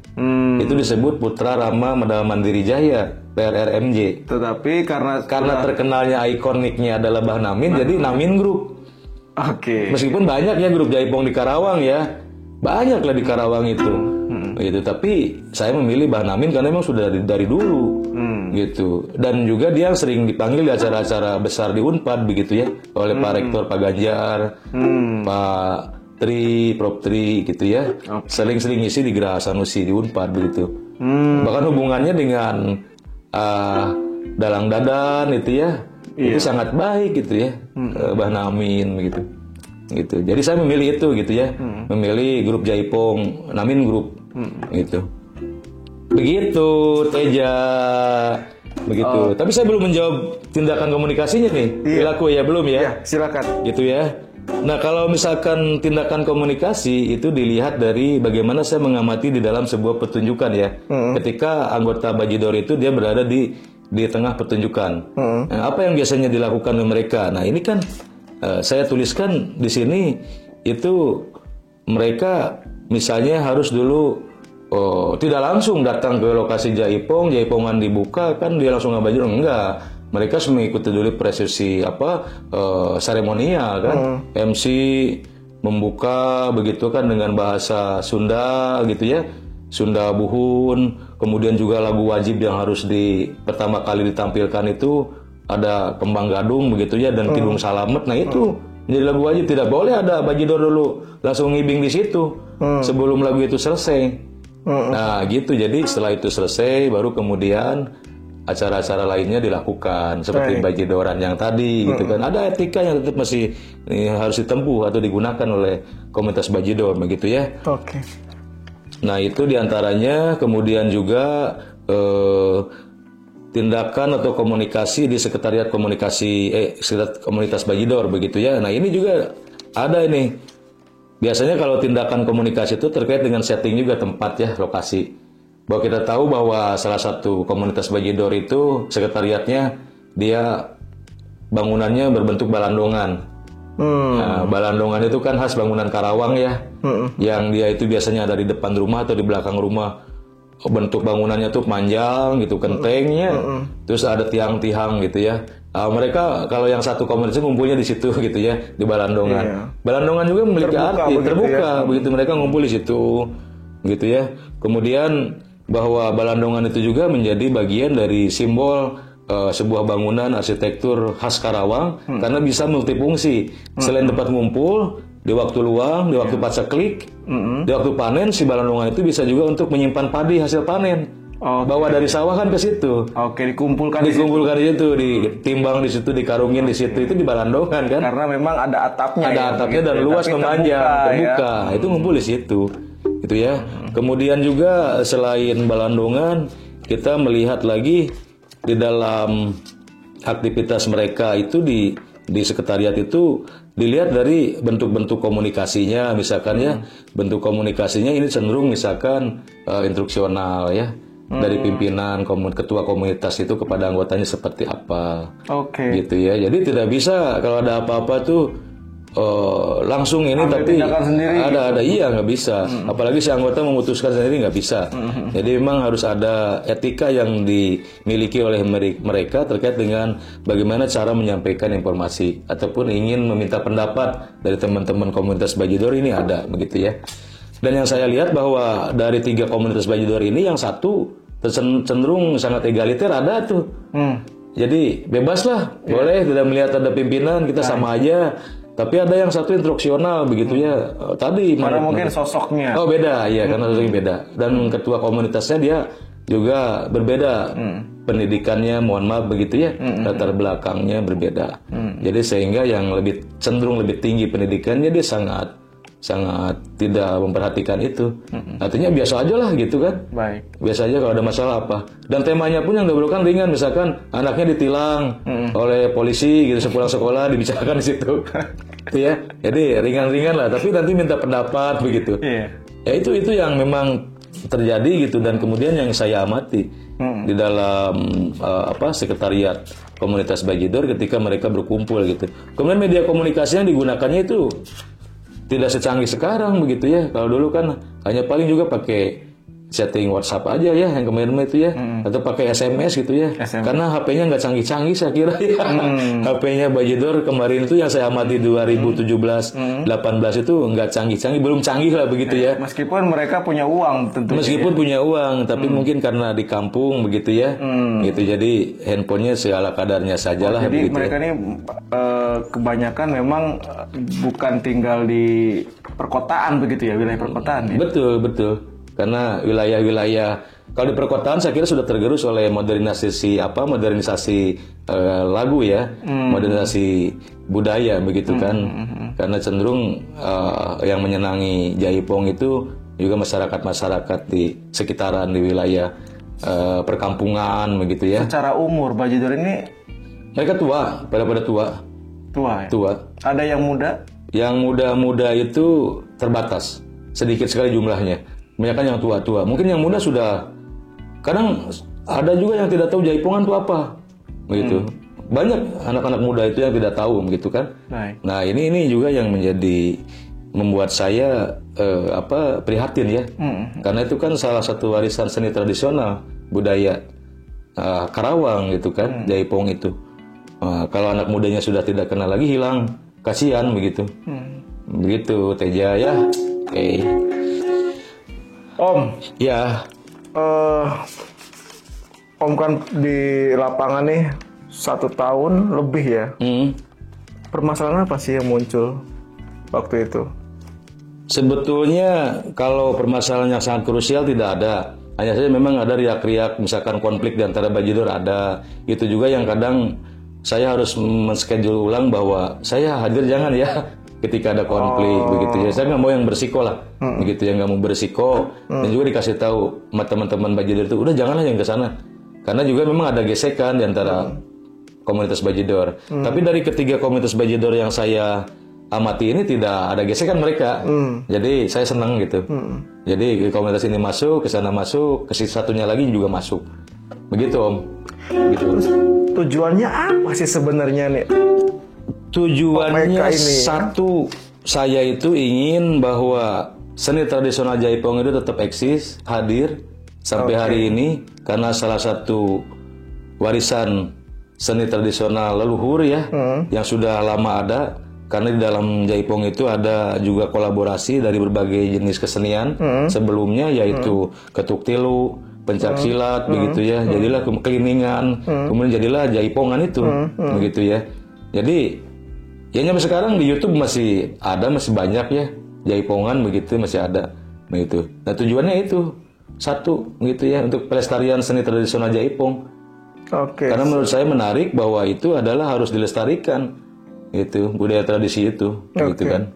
Secara praktis Anda ingin membuat ini terus eksis begitu ya? Betul. Sehingga Anda mengeksplorasi itu dan katakanlah mengingatkan kembali begitu ya? Betul. Menghadirkan kembali. Itu satu. Yang kedua juga ingin mencoba bahwa sebetulnya Bajidor tidak seburuk apa yang dipikirkan orang begitu. Stigmatisasi yang berlimpah ya tadinya ya. Iya.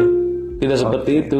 Begitu ya. Jadi wah tukang segala macem lah Bajidor itu begini begitu ya, yang negatif gitu. Tapi saya kira mereka nggak punya nilai yang positif, punya nilai-nilai sosial yang tinggi, bisa peduli, bisa mau membantu kepada para pelaku seni, begitu ya, bisa menghidupkan kesenian tradisional Jaipong, tidak hanya Bahnamin saja, begitu ya. Coba bayangkan kalau ada grup kesenian Jaipong yang dibawa Bahnamin, kan khawatir juga. Iya, sekelas Bahnamin saja misalnya ya. Iya. Mereka itu kan Bahnamin aja susah menghidupi kelompoknya, grup seninya agar tetap berjalan. Apalagi yang kecil, grup kecil di bawah Bahnamin begitu ya. Nah ini disinilah hadir para Bajidor itu membantu begitu, membantu permodalan untuk tadi gitu ya, untuk tetap eksis begitu ya, dari saweran begitu segala macam. Om Eka, jadi ketika ada misalnya ya pelaku seni yang terkena musibah gitu ya, atau ya dirundung suatu peristiwa yang kurang bagus begitu, support apa atau bentuk perhatian apa misalnya dari para Bajidor untuk para pelaku seni yang tadi yang sedang berduka ataupun sedang sakit dan sebagainya? Pada dasarnya para Bajidor itu mereka sangat kompak. Di antara para Bajidor saja atau juga kepada pelaku seni? Ke Bajidornya juga kepada para pelaku seni. Oke, artinya ada keterlibatan ya? Ada keterlibatan, ada ikatan emosional juga di antara mereka.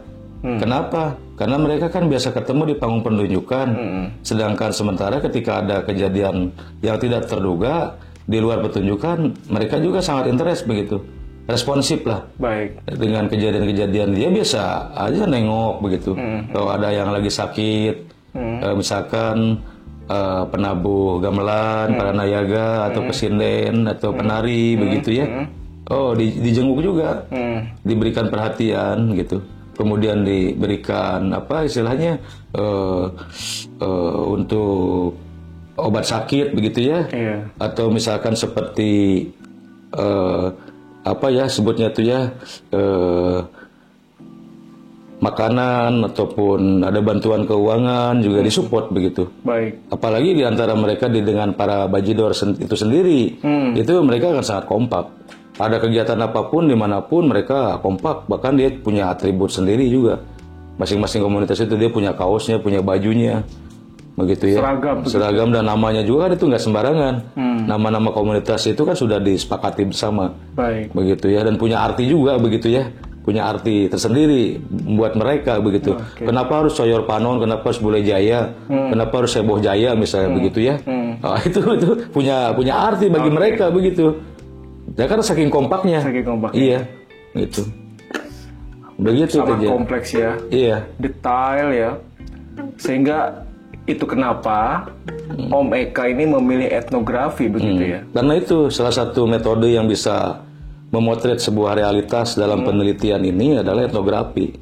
Karena etnografi merupakan desain penelitian yang bisa secara komprehensif mengungkap atau menggali aktivitas komunikasi yang dilakukan mereka, para anggota Bajidor di antara komunitasnya itu. Baik dari bahasa, dari aspek bahasa, simbol, komunikasi, dan juga ada budaya di situ.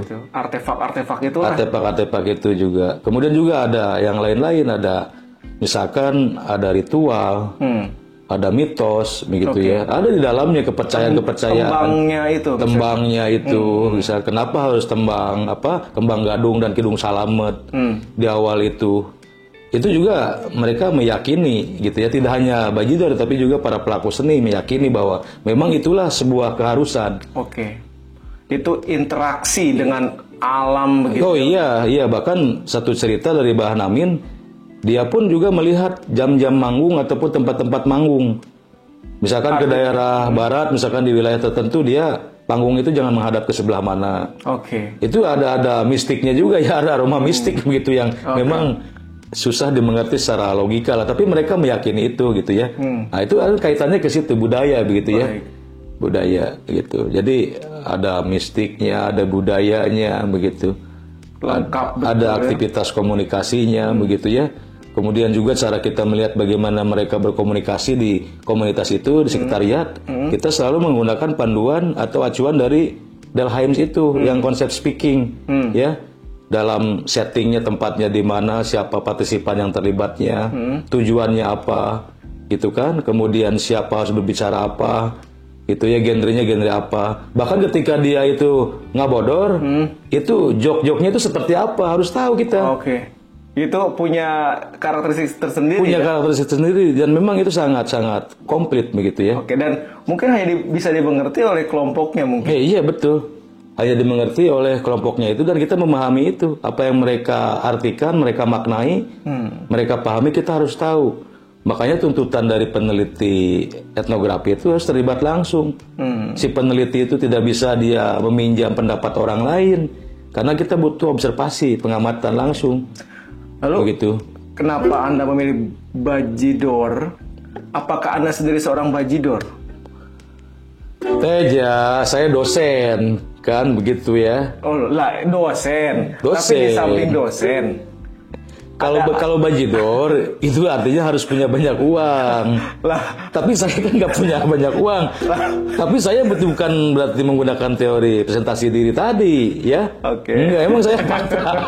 Gitu ya. Oh enggak. Maksudnya kan saya bukan berarti dosen pun tidak punya uang toh. Oh iya. Jadi saya bukan Bajidor, tapi memang saya juga menyukai seni tradisional Jaipong. Karena jujur saja itu membawa saya pada sebuah memori di masa lalu begitu ya. Baik. Waktu saya masih anak-anak remaja begitu. Karena di kampung kan itu hiburan satu-satunya yang paling digemari kan Jaipong begitu ya. Gitu. Dan Tetabuhan Namin itu memang berbeda dibanding dengan grup Jaipong yang lain ya. Bahkan kalau kita bandingkan dengan Tetabuhan Jaipong yang di Bandung, wilayah Priangan itu sangat berbeda. Dari hentakan gendangnya itu berbeda. Jadi Bah Namin ini saya sangat mengapresiasi, salut lah, respect ya kepada Bah Haji Namin dan juga tokoh Jaipong Karawang, Bah Haji Suwanda ya. Suwanda Group itu yang pertama kali mendirikan Jaipong di Karawang tuh. Bah Haji Suwanda, iya Suwanda Group. Nah, itu ya. Jadi memang ada keunikan begitu ya, ada perbedaan begitu. Di samping tadi memang kenapa harus etnografi ya, harus etnografi komunikasi begitu. Iya, tentunya begitu. Kan mungkin ada permasalahan atau problem secara metodologis misalkan di lapangan. Apa itu? Misalkan yang bisa muncul dan yang pernah muncul dan Anda atasi dengan cara apa misalnya? Misalnya kan kalau di etnografi itu kita harus memiliki kemampuan dasar itu menulis yang baik. Oke. Jadi kalau misalnya tidak punya kemampuan menulis yang baik secara runut dan deskriptif itu akan sulit. Makanya bagi saya mungkin agak mudah karena basic jurnalis ya. Dulu sering nulis gitu ya. Baik. Suatu peristiwa gitu ya. Kemudian saya dengan alhamdulillah diberikan kemudahan bisa mendeskripsikan suasana, tempat kejadian begitu, dan apa yang mereka sedang lakukan, sedang kerjakan. Jadi memang etnografi itu menuntut bahwa penelitinya bisa mendeskripsikan dengan baik, begitu. Dan juga setiap hari kita punya buku catatan harian atau logbook begitu ya. Baik. Itu harus dimiliki oleh setiap peneliti etnografi. Oke, pembelajar etnografi itu betul. Mesti punya itu. Punya ketekunan untuk menulis begitu ya. Iya. Dalam logbooknya. Dalam logbook itu dicatat dia hari ini tanggal berapa, ketemu dengan siapa. Di samping itu juga memang kita kan perlu melakukan secara tidak langsung wawancara mendalam dengan mereka. Gitu ya. Itu masalah-masalah teknis lah, kadang-kadang tidak punya waktu yang luang gitu kan, informannya begitu ya. Itu jadi kita mengagendakan untuk beberapa kali pertemuan. Sambil kita mengamati, kemudian kita melakukan lagi tipifikasi ulang. Artinya apakah betul makna itu, simbol itu dimengerti dan dipahami artinya seperti itu? Kita kan nggak langsung membalikan bertanya, tapi kita pelan-pelan begitu ya, mengkonfirmasikan. Konfirmasi kembali. Itu kan, itu perlu kan gitu. Jadi sebelum disimpulkan dalam pembahasan ya kita perlu mengkonfirmasi ulang itu secara pelan-pelan begitu. Kepada para informan kita begitu. Itu saya kira hambatan teknis lah begitu. Yang kedua juga memang soal finansial ya. Karena kan ini terkait dengan penelitian yang memang agak lama ya. Kalau etnografi itu jadi dibutuhkan ya sedikit lah keuangan yang bisa mencukupi. Menunjang itu ya. Iya, menunjang, apalagi bajidor kan kita setiap kali turun ke lapangan ikut ngebajidor itu kan di situ juga mengeluarkan uang begitu ya. Meskipun ya kita hitung-hitung aja jangan terlalu hambur lah gitu ya. Jangan terlalu boros begitu. Nah, itu ya, itu artinya ya tetap berpartisipasi gitu ya. Gitu. Berpartisipasi terus begitu ya. Oke. Om, jadi pendekatan teoritis apa sih yang Anda gunakan dalam penelitian ini? Sebetulnya kan presentasi diri tadi ya. Jadi ada dua teori yang saya gunakan begitu dalam menggait penelitian ini. Kenapa? Karena saya merasa bahwa dua teori itu cocok digunakan. Yang pertama tadi teori presentasi diri. Presentasi diri. Yang kemudian yang kedua itu adalah teori interaksionisme simbolik. Iya. Sehingga ketika dua teori ini dikawinkan, itu implikasi teoritisnya apa? Sebetulnya tidak dikawinkan, jadi masing-masing tergantung bahasan dari mana yang cocok digunakan. Misalkan interaksionisme simbolik, dia itu khusus untuk ketika kita mengelaborasi data-data tentang simbol, gitu ya, simbol-simbol dan makna simbol. Saya kaitkan dengan interaksionisme simbolik itu. Tapi kalau misalkan tadi teori presentasi diri itu kan kaitkan dengan masalah yang tadi, misalkan dengan bukan simbol-simbol verbalnya tapi non verbalnya begitu ya, dikaitkan dengan misalnya tadi tentang kejawaraan bajidor, harga diri, martabat, dan dia juga merasa sebagai ingin ngetop begitu ya, kejantanan, itu digunakan yang tadi. yang presentasi diri begitu ya. Tapi kalau yang simbolik ini, interaksi simbolik ini digunakan untuk tadi melihat simbol-simbol. Gitu ya. Karena kenapa kok simbol ini bisa terjadi gitu ya, bisa ada di dalam komunitas itu. Simbolik inilah yang kemudian muncul karena menurut Habermas itu kan dari simbol itu sebetulnya memiliki 3 item pokok dalam simbolik. Pertama itu adalah mind ya, pikiran kita. Kemudian self, diri, mind, self. Kemudian yang ketiga itu adalah society, masyarakat. Jadi di dalam mind itu kita melihat tidak hanya interaksi yang ada terjadi di antara kita, antara saya dengan Teja misalkan, bukan, tetapi juga ada interaksi yang terjadi di dalam diri kita. Iya. Ya, di dalam diri ada rasionalitas kita ya. Betul. Itu kan mainnya di situ bagaimana berfungsi kita merasionalisasikan suatu hal atau peristiwa. Betul. Kemudian diri, gitu kan, self tadi ya, self gitu ya. Diri, kemudian juga society, masyarakat. Jadi gabungan dari ketiga item pokok di dalam interaksi yang simbolik itulah yang kemudian bisa memaknai sebuah simbol atau lambang tertentu yang sudah disepakati. Karena dalam simbol kan ada ungkapan, ada kata-kata, ada artefak begitu dan lain-lain yang memang bisa berasumsi dari tadi 3 item pokok simbolik tadi begitu. Luar biasa. Begitu Teja. Melakukan penelitian panjang dan lumayan melelahkan, dikejar waktu juga karena kan sudah di akhir-akhir studi ya. Dikejar kekhawatiran juga. Dihantui. Hantui itu. Betul Teja. Apa yang memotivasi Anda? Siapa tepatnya yang memotivasi saya? Keluarga ya. Keluarga tentu. Kalau keluarga kan sebetulnya penting S3 tuh beres. Gitu ya. Itu. Tapi yang kemudian yang lainnya di luar keluarga, saya melihat bahwa seni tradisional di Karawang itu sejak Ipung harus dipertahankan. Begitu. Karena dia sudah lama mengakar menjadi sebuah tradisi gitu ya yang harus dipertahankan di tengah gempuran kebudayaan populer begitu. Seni dan budaya yang memang sekarang hingar-bingarnya tahu sendiri begitu perkembangannya. Sementara ini Jaipongan dan seni-seni tradisional yang lain tenggelam gitu. Saya termotivasi untuk kembali mempertahankan eksistensi itu dan nilai-nilai budaya, nilai-nilai kearifan lokal yang muncul di antara para komunitas Bajidor dan juga para pelaku seni. Jadi jangan sepihak menjustifikasi bahwa ini negatif. Tidak bisa. Dari seperti itu. Dan kapasitasnya peneliti, saya tidak menjustifikasi itu.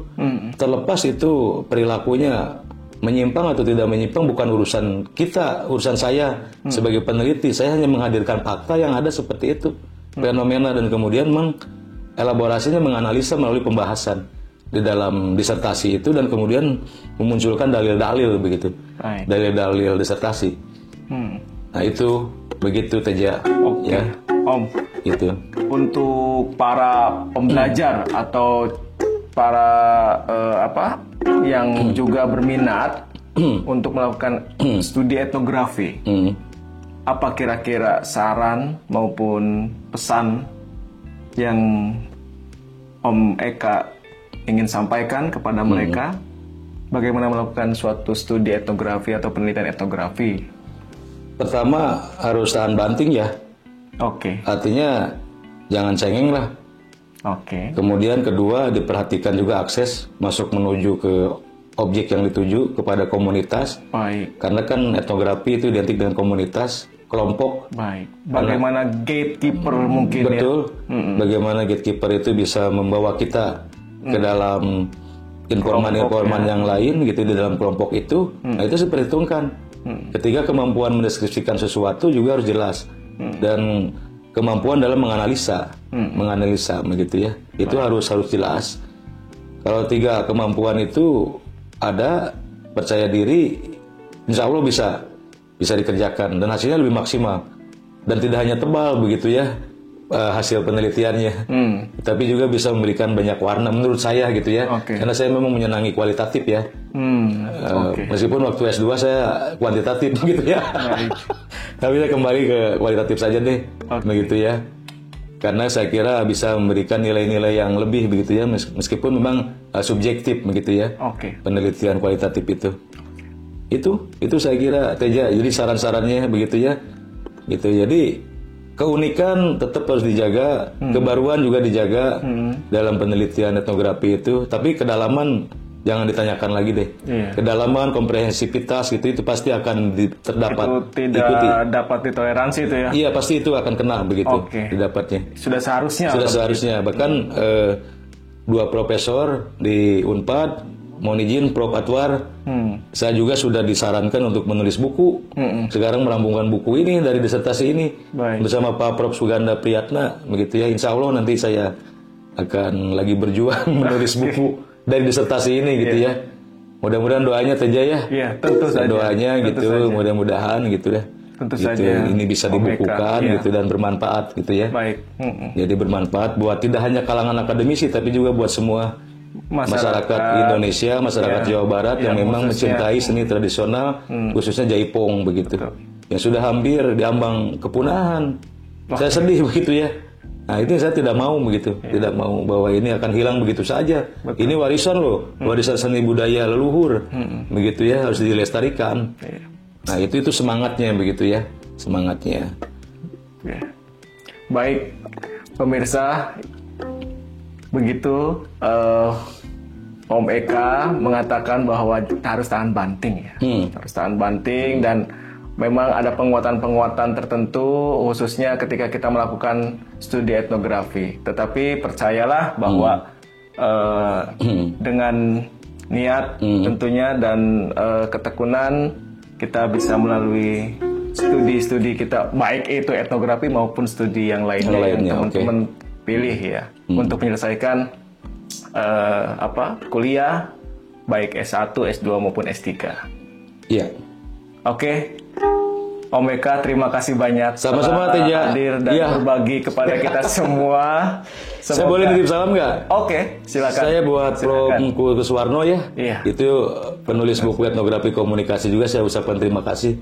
Saya banyak membaca buku beliau juga dan yang lainnya begitu ya. Terutama kepada para ketua tim promotor, anggota promotor, Dr. Jenny Ratna Suminar, begitu ya, Pak Dr. Undang Ahmad Darsa dari Fakultas Ilmu Budaya, Profesor Dadang Suganda, begitu ya. Kemudian juga ya udah gitu ya. Buat semuanya, teman-teman, buat semuanya. Gitu ya. Semoga semuanya senantiasa sehat ya. Amin. Tentu Om Eka juga dan keluarga. Terima kasih juga Om Teja, saya sudah diundang hadir ke studio. Tentu saya yang lebih berterima kasih kepada Om Eka. Iya, sama-sama. Sudah meluangkan waktunya dan berbagi kepada kita semua. Semoga bermanfaat. Baik, itu saja. Saya Teja Yuda, Om Eka. Om Eka siapa? Saya Eka Yusuf ya. Cuman Yusufnya nggak pakai P. Karena saya kan orang Sunda. Jadi P itu peyem, tapi jangan ditambahkan peyempuan ya. Jadi Eka Yusuf, gitu. Eka Yusuf sajalah. Boleh follow IG saya ya. Oh, tentu. Tentulah. Oke ya, Eka_2 Yusuf. Yusufnya pakai P. Gitu ya. Sekian. Boleh nyanyi lagi? Nyanyi lagi? Boleh. Oke. Bye. Kita dengarkan nyanyian dari Om Eka.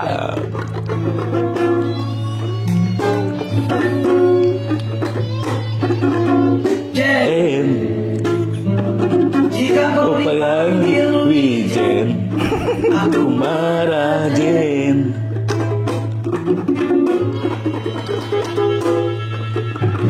Jen, jika kau panggil sesajen, aku marah Jen.